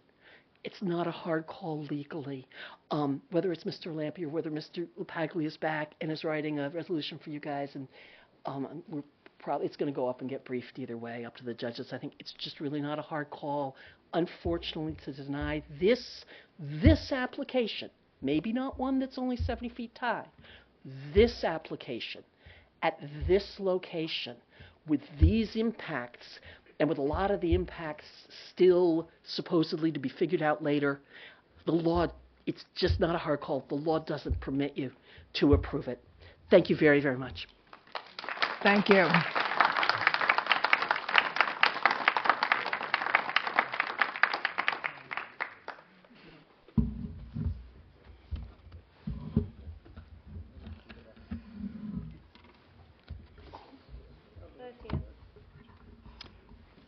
Okay, thank you. So my closing here is going to have nothing, no relevance to the order. I know that the order of presentation was directed by Mr. LaPaglia, so I'm going to, provide my closing statements as if I'd gone first as well. Now, as an overview, I've been doing this a long time in Jersey City, about 25 years now, so it's a long time. I think this is one of the most intriguing applications that I've been part of. As Ms. Marione said, it's been going on for a long time. I think it's also one of the most exciting projects I've been a part of. And this board, as you know, over these this is the 5th hearing, you've been presented with a lot of testimony from experts and fact witnesses on behalf of the applicant and the Saffron and the community. So it's a lot to digest what's before you. But what I would also ask, as this board knows, you're all residents of Jersey City. You have personal knowledge of Jersey City. That's why you're on this board. That what you bring to this application and a review of it is your knowledge and experiences within Jersey City and downtown. Don't disregard that, okay? And this project, there's been some talk about precedent. This project is not going to set precedent. I know the members have been on this board. You hear it all the time. Each application stands on its own merits. Each application is different. So you can't judge one, I can't come in next week and say, well, you approved it up the block. That doesn't happen. We have to prove that we justify the statutory criteria. This application is also not about Mr. Cretella. Yeah, he's done a lot for Jersey City, and he's a terrific guy. I've known him for a very, very long time. But it's about the project and the property, and whether it's appropriate. And that's what you're looking at. And when we're looking at that, well, so there's two issues here, as the board's aware. We're looking for a use variance to permit the hotel use, and we're also looking for the height variance to permit the project as it's designed. And there are a few other ancillary C variances that were also presented. But what we have here is you have a hotel with these accessory uses that include the restaurant, the rooftop bar, the art gallery, recording and podcast studio, which are essentially retail uses. All those accessory uses, just for the record, they're permitted in the NC zone. And in what we're also proposing here, and that's why, again, adds to the unique nature of the use, is you're talking about an art gallery for local artists. There's going to be a co-working space available in the lobby for the general public. You have access to the gym within the building to the people residents within a 2-block radius. There's, as I said, the podcast and recording studios, which is something that's unique and part of this whole boutique hotel presentation or commitment. Then there's a commitment that would, again, these would be part of any operator of this hotel as part of this approval would be required to have a training center for the hospitality industry. Mr. Cretella has his training set up, but that would run with any operator of this hotel. Okay, you'd also have these opportunities to, with those programs, you're creating jobs here. You're creating careers and opportunities not just for this site, but for the future. So let's talk about the hotel use. You know, as noted in the very beginning of our presentation, and as alluded to by Ms. Marione in her comments, the hotel use is not specifically permitted here, but it has been recognized as a permitted use in the Journal Square 2060 redevelopment plan area as under the umbrella of a retail use. So there is precedent there that it, as Ms. Marione testified or stated, it's kind of a mix. Is it residential? Is it a retail use? You know, but it's a little bit of both. But I also want to bring it back to when we started the NC1, the NC2 and the NC3. They both permit hotel uses. The NC3, as I noted, allows buildings up to 110 feet in height. And then there was some talk about this property here is 13,000 square feet. So it's actually 5 times the minimum lot size of 2,500 square feet in the NC1 zone. And there's been talk about, well, why wouldn't they change the zoning? And when they did the changes to the NC2, the NC3, you have the NC1. And as you heard Ms. Marione talk about, they didn't want to change it during the pendency of this application.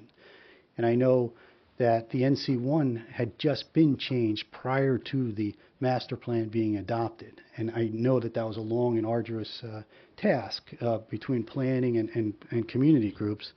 So you're not going to change it in the middle of this. This has a 2020 application number. It's kind of let it go before the board, because that's one of the purposes of this board. You look at the I want to call this lot's an outlier.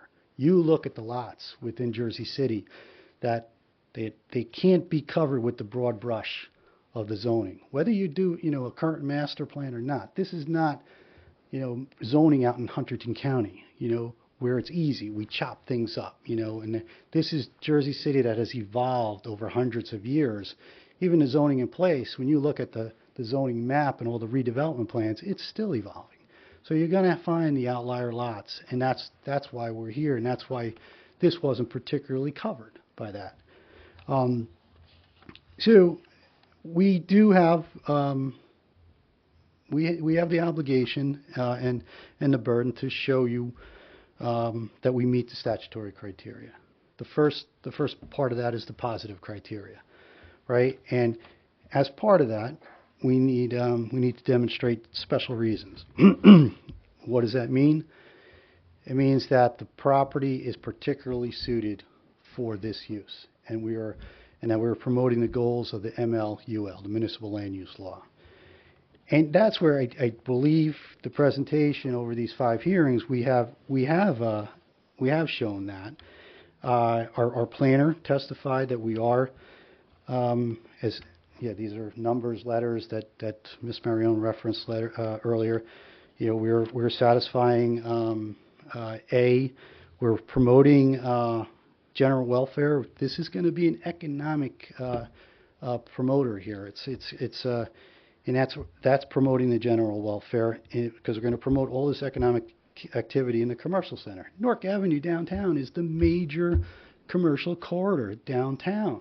Yes, we have residential and we have great neighborhoods to the north, to the south, but that is the commercial corridor, and we're there right on the corner. We also have satisfied and promote the goals of historic preservation, as we're preserving the historic resources and adaptively reusing the bank building. And there was some dispute whether or not it's a historic building or not, but I think it's clear from the testimony before this board that it is a historic building. We went in knowing that this is a building that we're not going to be able to take down. It's just not going to happen. And I think that was supported by Ms. O'Neill's testimony. We're also advancing which is the advancement of a visual environment through creative development by taking the former bank building and a parking lot, which a parking lot is the worst use in an urban area. Nobody wants a surface parking lot. And it was formerly a drive-through parking lot as well, with a curb cut from Newark Avenue out to Maxwell. So we're taking that, we're creating this. I think it's a terrific looking building at the end of the pedestrian plaza. We're also that kind of leads in, leads into G, where we're providing sufficient space in an appropriate location for commercial uses. This, this location at the end of the pedestrian plaza and along Newark Avenue, it's going to serve to bring people from Grove Street to down to Jersey and vice versa. You now have that pedestrian plaza. You don't, the hotels to the east, you don't have any incentive or reason to go this way. But now, if I'm staying at at this hotel, I'm going to get off the path. I'm going to walk down that pedestrian plaza. Maybe I'm going to stop in a restaurant on the way, and grab a burger or do whatever. I stop in shops. I have a corridor, literally, to bring me to this hotel, and that's part of the reason too that the city has evolved, and that kind of goes back to your personal knowledge too. I mean that, I go back to when I was in high school. It's at Prep, St. Peter's Prep in the early 80s. There's not going to be any hotel downtown, right? This has evolved over so many years where this is an appropriate location for it. And I think I'm going to go back to the reference to the testimony of the president and the CEO of the Hudson County Chamber of Commerce was here and told this board how he believes that this is a much needed use and it will benefit all of the commercial activities along Newark Avenue. And well, now we turn to, well, why would you do it here? It's this property specifically. It is a unique location at the end of the pedestrian plaza. It is an oversized lot, 5 times bigger than the minimum lot size. It has 3 corners. It's 3 frontages. It has Jersey Avenue, Newark Avenue, and Maxwell Street. And there's been a lot of testimony about Maxwell Street, but that's an important component of this because it is going to allow us to use Maxwell Street to get into the garage, to service the loading and unloading. And it's a one-way street, right? There's been some talk about backing up out of there. Well, we all back out of our driveway, right? You pull in and you back out. And that's what's going to happen here. We're not backing up into Jersey Avenue. I think that's been testified to. It's not going to, if you looked at the plans, Jersey Avenue it's way back there. It's not going to happen. But so you're not going to find this type of lot, this size lot, in the NC1 downtown. As it was testified here, it's the second biggest parcel downtown. The only one bigger is the one next door, Saffron, right? But that one's already developed. This one isn't. So you're not going to find another parcel that's probably with 3 frontages like this. That's a unique situation where the Maxwell Street downtown. There's a few on the north side of Newark Avenue that have little alleyways behind them, but those are like very, very, very small alleys. So Maxwell is a unique situation. And the fact that this pedestrian plaza has evolved and is directly across the street makes this a unique situation. Quite honestly, 15 years ago, maybe it doesn't work. Maybe it's not as unique and as appropriate. But today, I think it does. I think it's appropriate. And as our planner, testified when he did an inventory of all the lots in the NC1 downtown, and most of them are 2,500 square feet or less. The zoning for the NC1 zone was created premised upon smaller lots, the 2,500 square foot lots. And this is the outlier lot. This is the lot and the property that is why you come to the planning board, because we've got something that is unique that can go here, and we've got the 13,000 square foot lot. Let's see what else. And I do think we have, reconciliation with the master plan. As noted by our planner and in the planner's report, it does mention Newark Avenue and medium-scale neighborhoods being, 6 to 8 stories. And this here, we had at one point had an 8-story building, and we went back to the drawing board back in July and condensed it so that we would have create more view corridors on the north and the south side of the building. But we took that and we condensed it and we moved it up. But you don't have a 9-story building here that's taking up the whole lot. And it's 9 stories, and then you have the wings that are open. And it's also, we talk about, so I think it's particularly suited for this use for all those reasons. But we also, the historical significance of the bank building is very important. Mrs. O'Neill testified here that it's absolutely historically significant, and it's not a situation where we're here trying to, and I've been involved in a lot of these applications where we take the back of the property in the building, knock that down, and you're just left with the front facade. This is an incorporation of the entire building, and I don't think that should be looked at lightly, because incorporating this building into the overall project was not an easy task. You're dealing with a tremendously solid building that you're incorporating into a new use. At the same time, you're preserving it. We're restoring the windows. We're doing other elements to kind of bring that back to its prominence downtown. As I'm sure a lot of people probably had accounts there, right? So we are promoting the historic preservation. The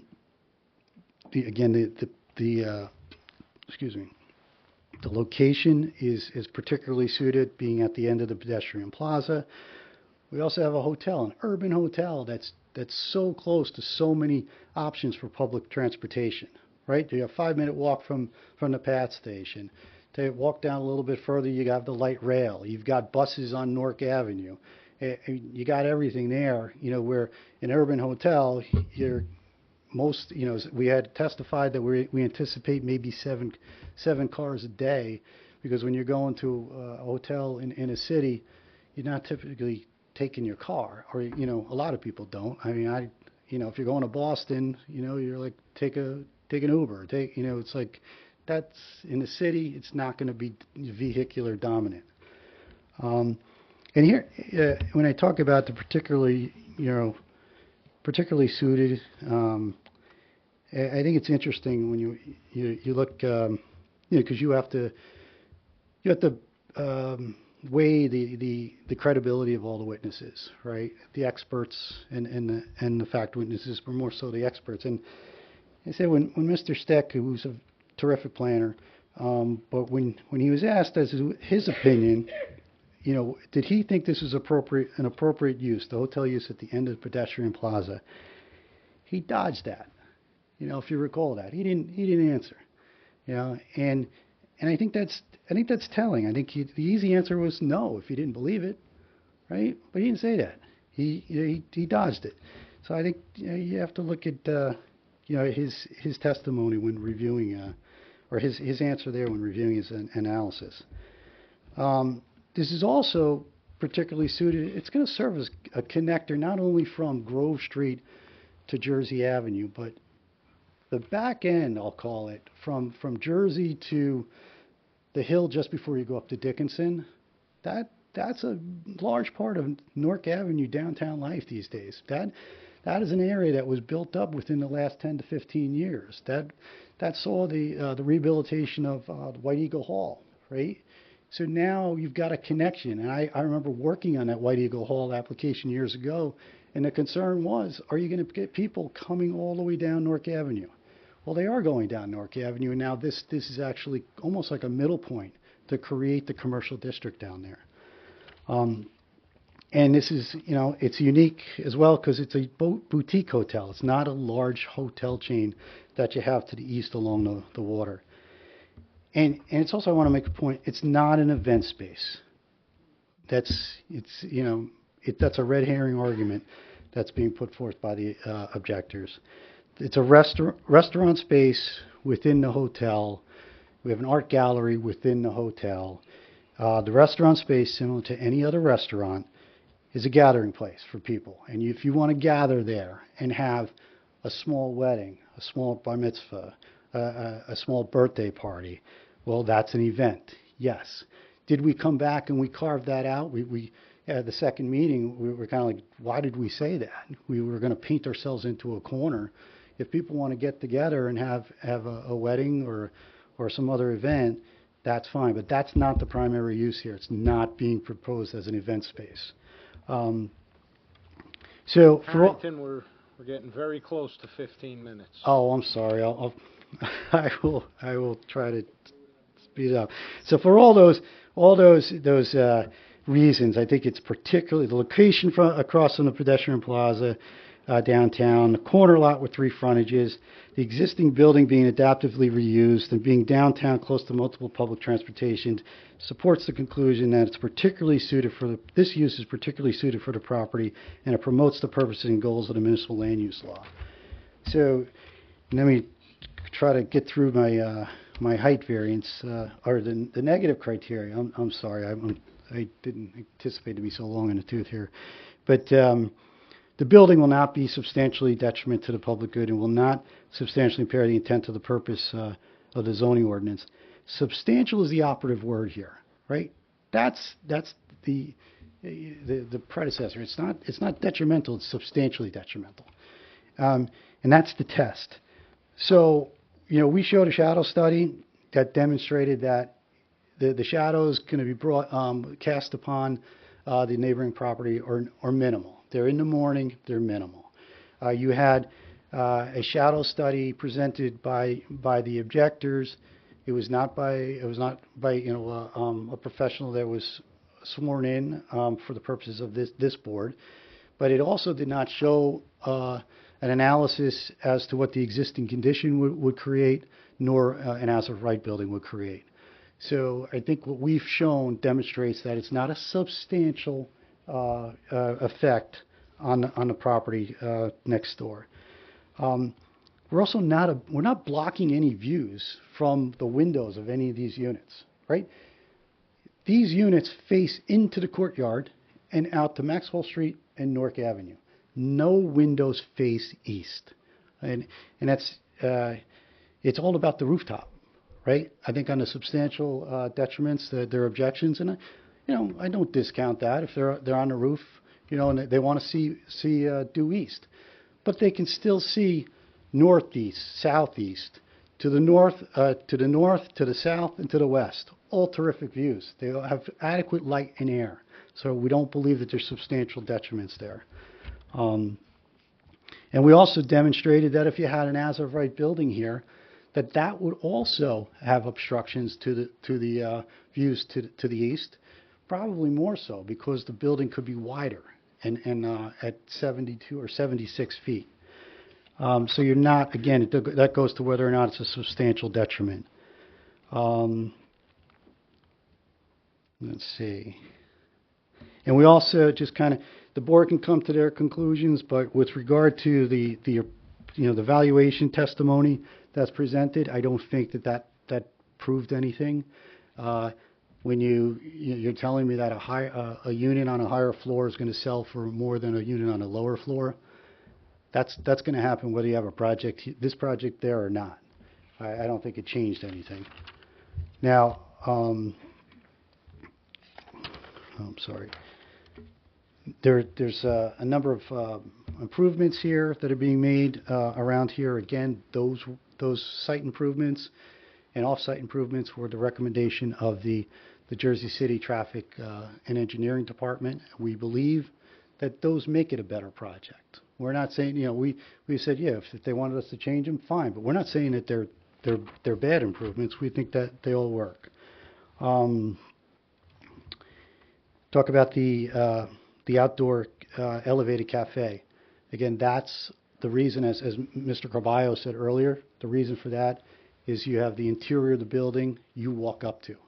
So you can't, it'd be very awkward if you had a sidewalk cafe at grade level, because then you probably end up, bastardizing the side of the wall to go down there. We're trying to make it elegant, and so when you walk down that pedestrian plaza, you see that, and you have the eyes on the street, the street activity. And I'll talk. Sorry, I'm going long. I'll try to wrap up here on the height.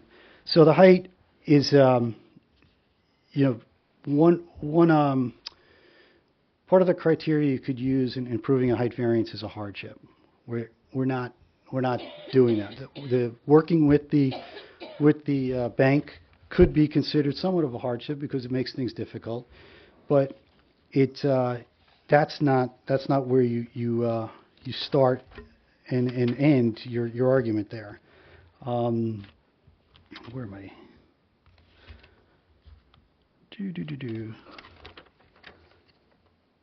So the test, we're for the height variance. It's not, hardship's not the only criteria. You want to show that the height is not inconsistent with the purpose of the height limitations in the NC1 zone, and then the height is consistent with the surrounding neighborhood. Now, as we demonstrated, most of the lots within this NC1 zone are 2,500 square feet. So if you had a 2,500 square foot lot here, I think the argument's different. But we have a 13,000 square foot lot here that can accommodate the height. We've also shown that there are zones right next door, the R3 zone and the redevelopment plan zone across the street, that allow 8 stories and up. We have a building right across the street that allows buildings, 8 stories and up. Now, the objector's planner wanted to condense this into properties just immediately next door. I don't think you can do that. I think you have to look at up and down Columbus and the larger neighborhood there. I mean, you see tall buildings there, and it's within blocks. He's trying to show it within a few within just directly adjacent. So I think we've satisfied it. I think it's consistent. We've shown that there are taller stories there. We're even at 9 stories, the building is providing adequate light and air and minimal detrimental effect on with the shadows. So it's consistent with the intent of the height limitations within this NC zone, and it's consistent with the taller buildings within this area. So with that said, I think we have a terrific project. I think we meet the statutory criteria. I think it's, as far as, particularly suitability, I think it's the poster child for particularly suitability. And I would hope that the board agrees. Thank you, Mr. Harrington. I don't know if the board would indulge me to just... We're not going to. A couple things I cut because I held to the time. I didn't mention the bank, and I didn't mention the view on the height. I knew Counsel, this is all argument. The testimony has gone on. The board is ready to do the board's work. So I understand that you held to the time. I understand that Mr. Harrington went 5 to 7 minutes over. But it's not actual evidence. It's argument. And I think both of you actually set forth the same standard, which is what I was going to tell the board. From a legal perspective, they set forth the same standard. And so did Mrs. Marione. And now this is where it's unfortunate to have to actually be the person to vote on the application versus everybody else in the room that gets to watch you and then decide you don't know what you're doing or you hate Jersey City or what have you. So, or love Jersey City, whatever the case may be. So I would tell the board this. You've sat here. You're all volunteers. You've listened to 5 hearings worth of testimony. 10 hours of testimony. You heard what the standard is. You heard about this concept of particular suitability of the site. the positive criteria, the negative criteria. Most people in the room don't know this, but you guys hear this every 2 weeks. We go back and forth, and not me, because fortunately I'm at the planning board and I don't get to sit with you guys every 2 weeks. I'm over there sitting with that board every 2 weeks. But every 2 weeks you hear about particular suitability questions and positive and negative criteria. You've sat through the courses, you've been on the board, you've heard the testimony, you hear the planners. You've got 3 planners, you've got 2 attorneys, you've got traffic witnesses, you've got public's opinion. You have to weigh the evidence. You have to ask yourselves the question whether the evidence shows that this site is particularly suited for this application, and then whether or not the positive and negative criteria are met. I can't make that determination for you. Nobody in this room can make that determination for you. You've heard the evidence, and now you have to decide. That is your charge, that is your oath, that is your duty. If you need guidance, if you struggle, we are here to help you figure out how to get there. If you don't need any help, I'll tell you what I tell the kids. Great, do it. And that's it. So, Madam Chair, you can always call for a motion whenever you want. Council, your comments are noted for the record. Okay, do we have any other questions now that we've listened to both attorneys? Okay. I am asking for a motion to vote with conditions on Z20-043. Can I get a motion? I make a motion that we, I make a motion that we take up a vote on Z20-43201 Newark Avenue. With conditions. With the conditions, yes. Right. Can I get a second? I second. Okay. Mr. Beasley, would you please take the vote? Chair, I think we have to make sure, is that a vote to approve the application, deny the application, and what type of conditions are we referring to, if any? I assume, well, let me ask the movement of the motion. It's a motion to approve or deny the application based on the conditions that are put forth by the planning department.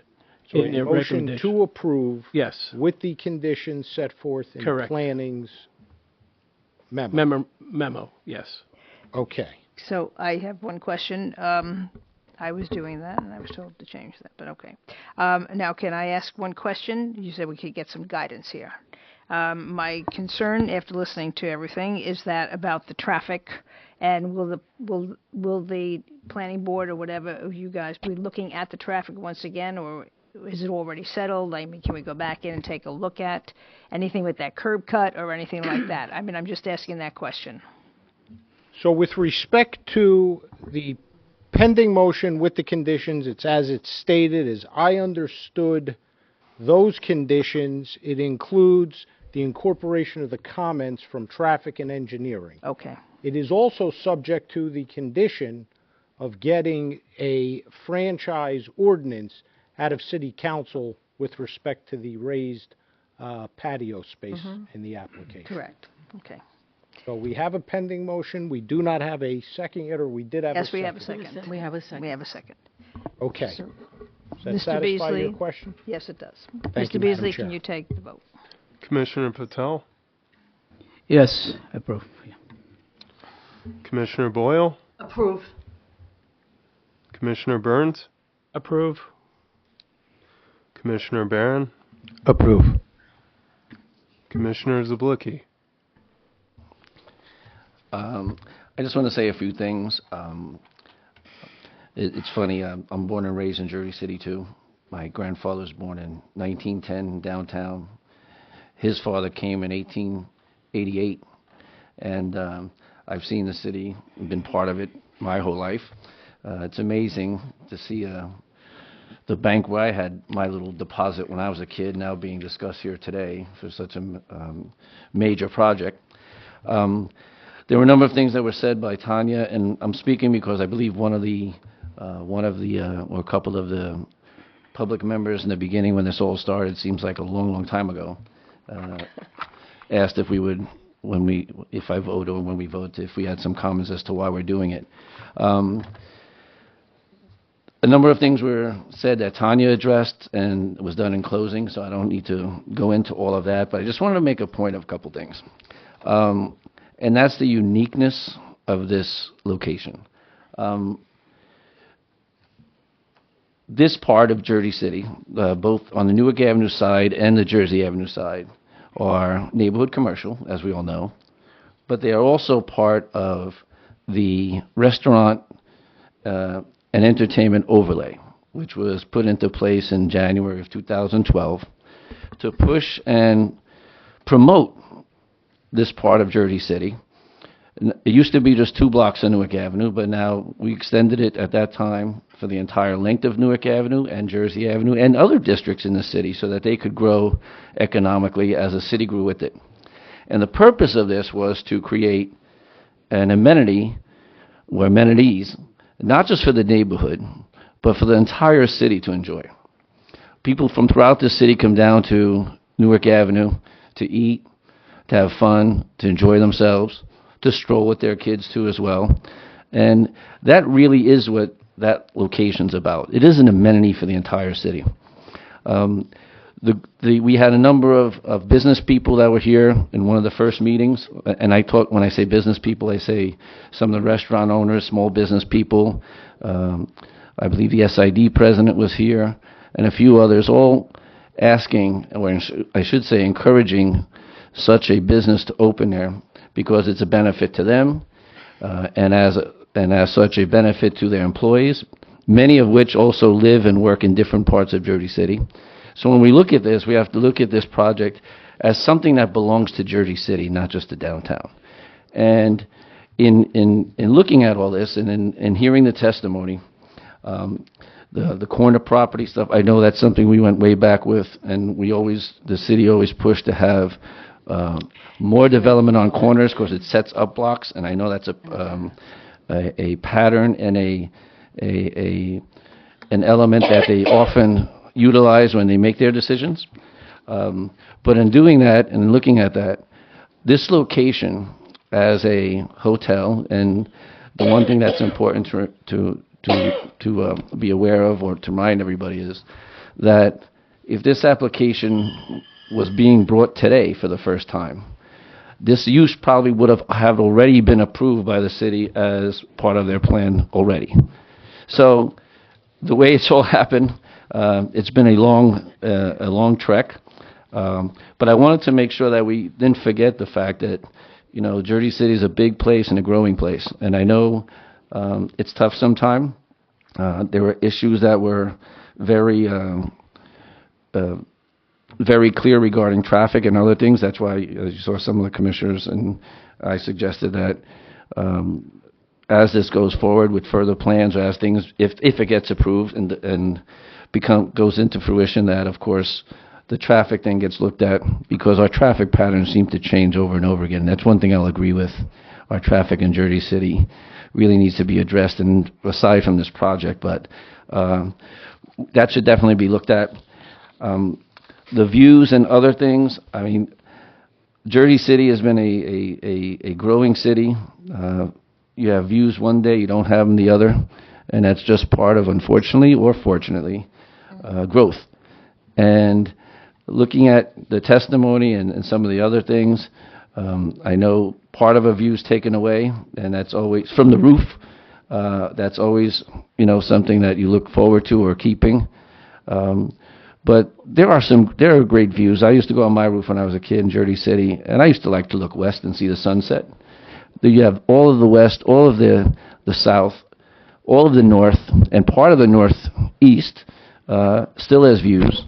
I saw from the pictures that were, honestly, the pictures that were presented in evidence, that even all the chairs on the roof were actually facing south because of the fact that it's such a great roof, probably to catch sun and other things. But there's always a little give and take in all of this. And preserving that bank, being able to afford and the ability to preserve that bank, build something that's viable, something that Jersey City needs, that the downtown business community needs, that Jersey City itself as a whole needs, the jobs that come into play, the ability to advertise Jersey City through a project like this, I think is important. So as a result of all that, and of course I've listened to this, I have loads of notes for lack of not wanting to repeat some of the things that were said already. With that, I'm just going to vote yes. Vice Okay. Vice Chair Rule. Okay, I'm not going to be as lengthy, but I will say that I'm still not sold on this outdoor seating space, but I'm going to let the Jersey City Council take care of that. That's not going to be. But overall, I think this building is, and as Carl said, I've been here for the last almost 70 years, and I grew up and have been in downtown most of my life, so I'm very aware of what's going on with the development all over the city. I don't agree with a lot of it. I agree with some, but not all. But I do like to see that there's an opportunity for a restaurant to actually be open maybe a little longer than just starting at 4 o'clock and actually getting a sit-down meal without having to get a sandwich or a pizza or something. And I know a lot of my friends, and I'm a senior and I have to admit that, but I like to eat early, and nothing is open until 4 o'clock. You have to wait until 4 o'clock to actually eat anything. So with that said, I vote yes. Chair Coyle. I might as well follow suit with my two board members. Quickly, I have to say first thank you for filling in tonight. And this was a very difficult decision for me. I've gone back and forth between no and yes. And it's very difficult. I've looked at it all. I've listened to the homeowners in that area. I've listened to this side promoting it. Some of them don't live there, but it's okay. I happen to know the work of the Critellis, and I'm not basing any vote on what I know. I mean, they probably don't remember, but you had the store that you opened up in the Regional Day School, and I was there and been down there with Dr. Lyles. So I've gone back and forth. This is a very difficult decision for me to make. I've listened to the traffic patterns, and like other people, I've been here, born, raised, bred, and still remain in Jersey City. I am going to vote yes because I think it's a beautiful building. I think it will add to the community, and Jersey City downtown, where I've lived for so many years, is ever-changing. So I'm going to say yes to that. Motion carries to approve. 7 in favor, none opposed. Okay. Thank you. Thank you. Do we have any resolutions to memorialize? Tanya, do we have any resolutions tonight to memorialize? Nothing? Executive session? Okay, I make a motion to adjourn. Can I get a second? I'll second. Okay, meeting adjourned.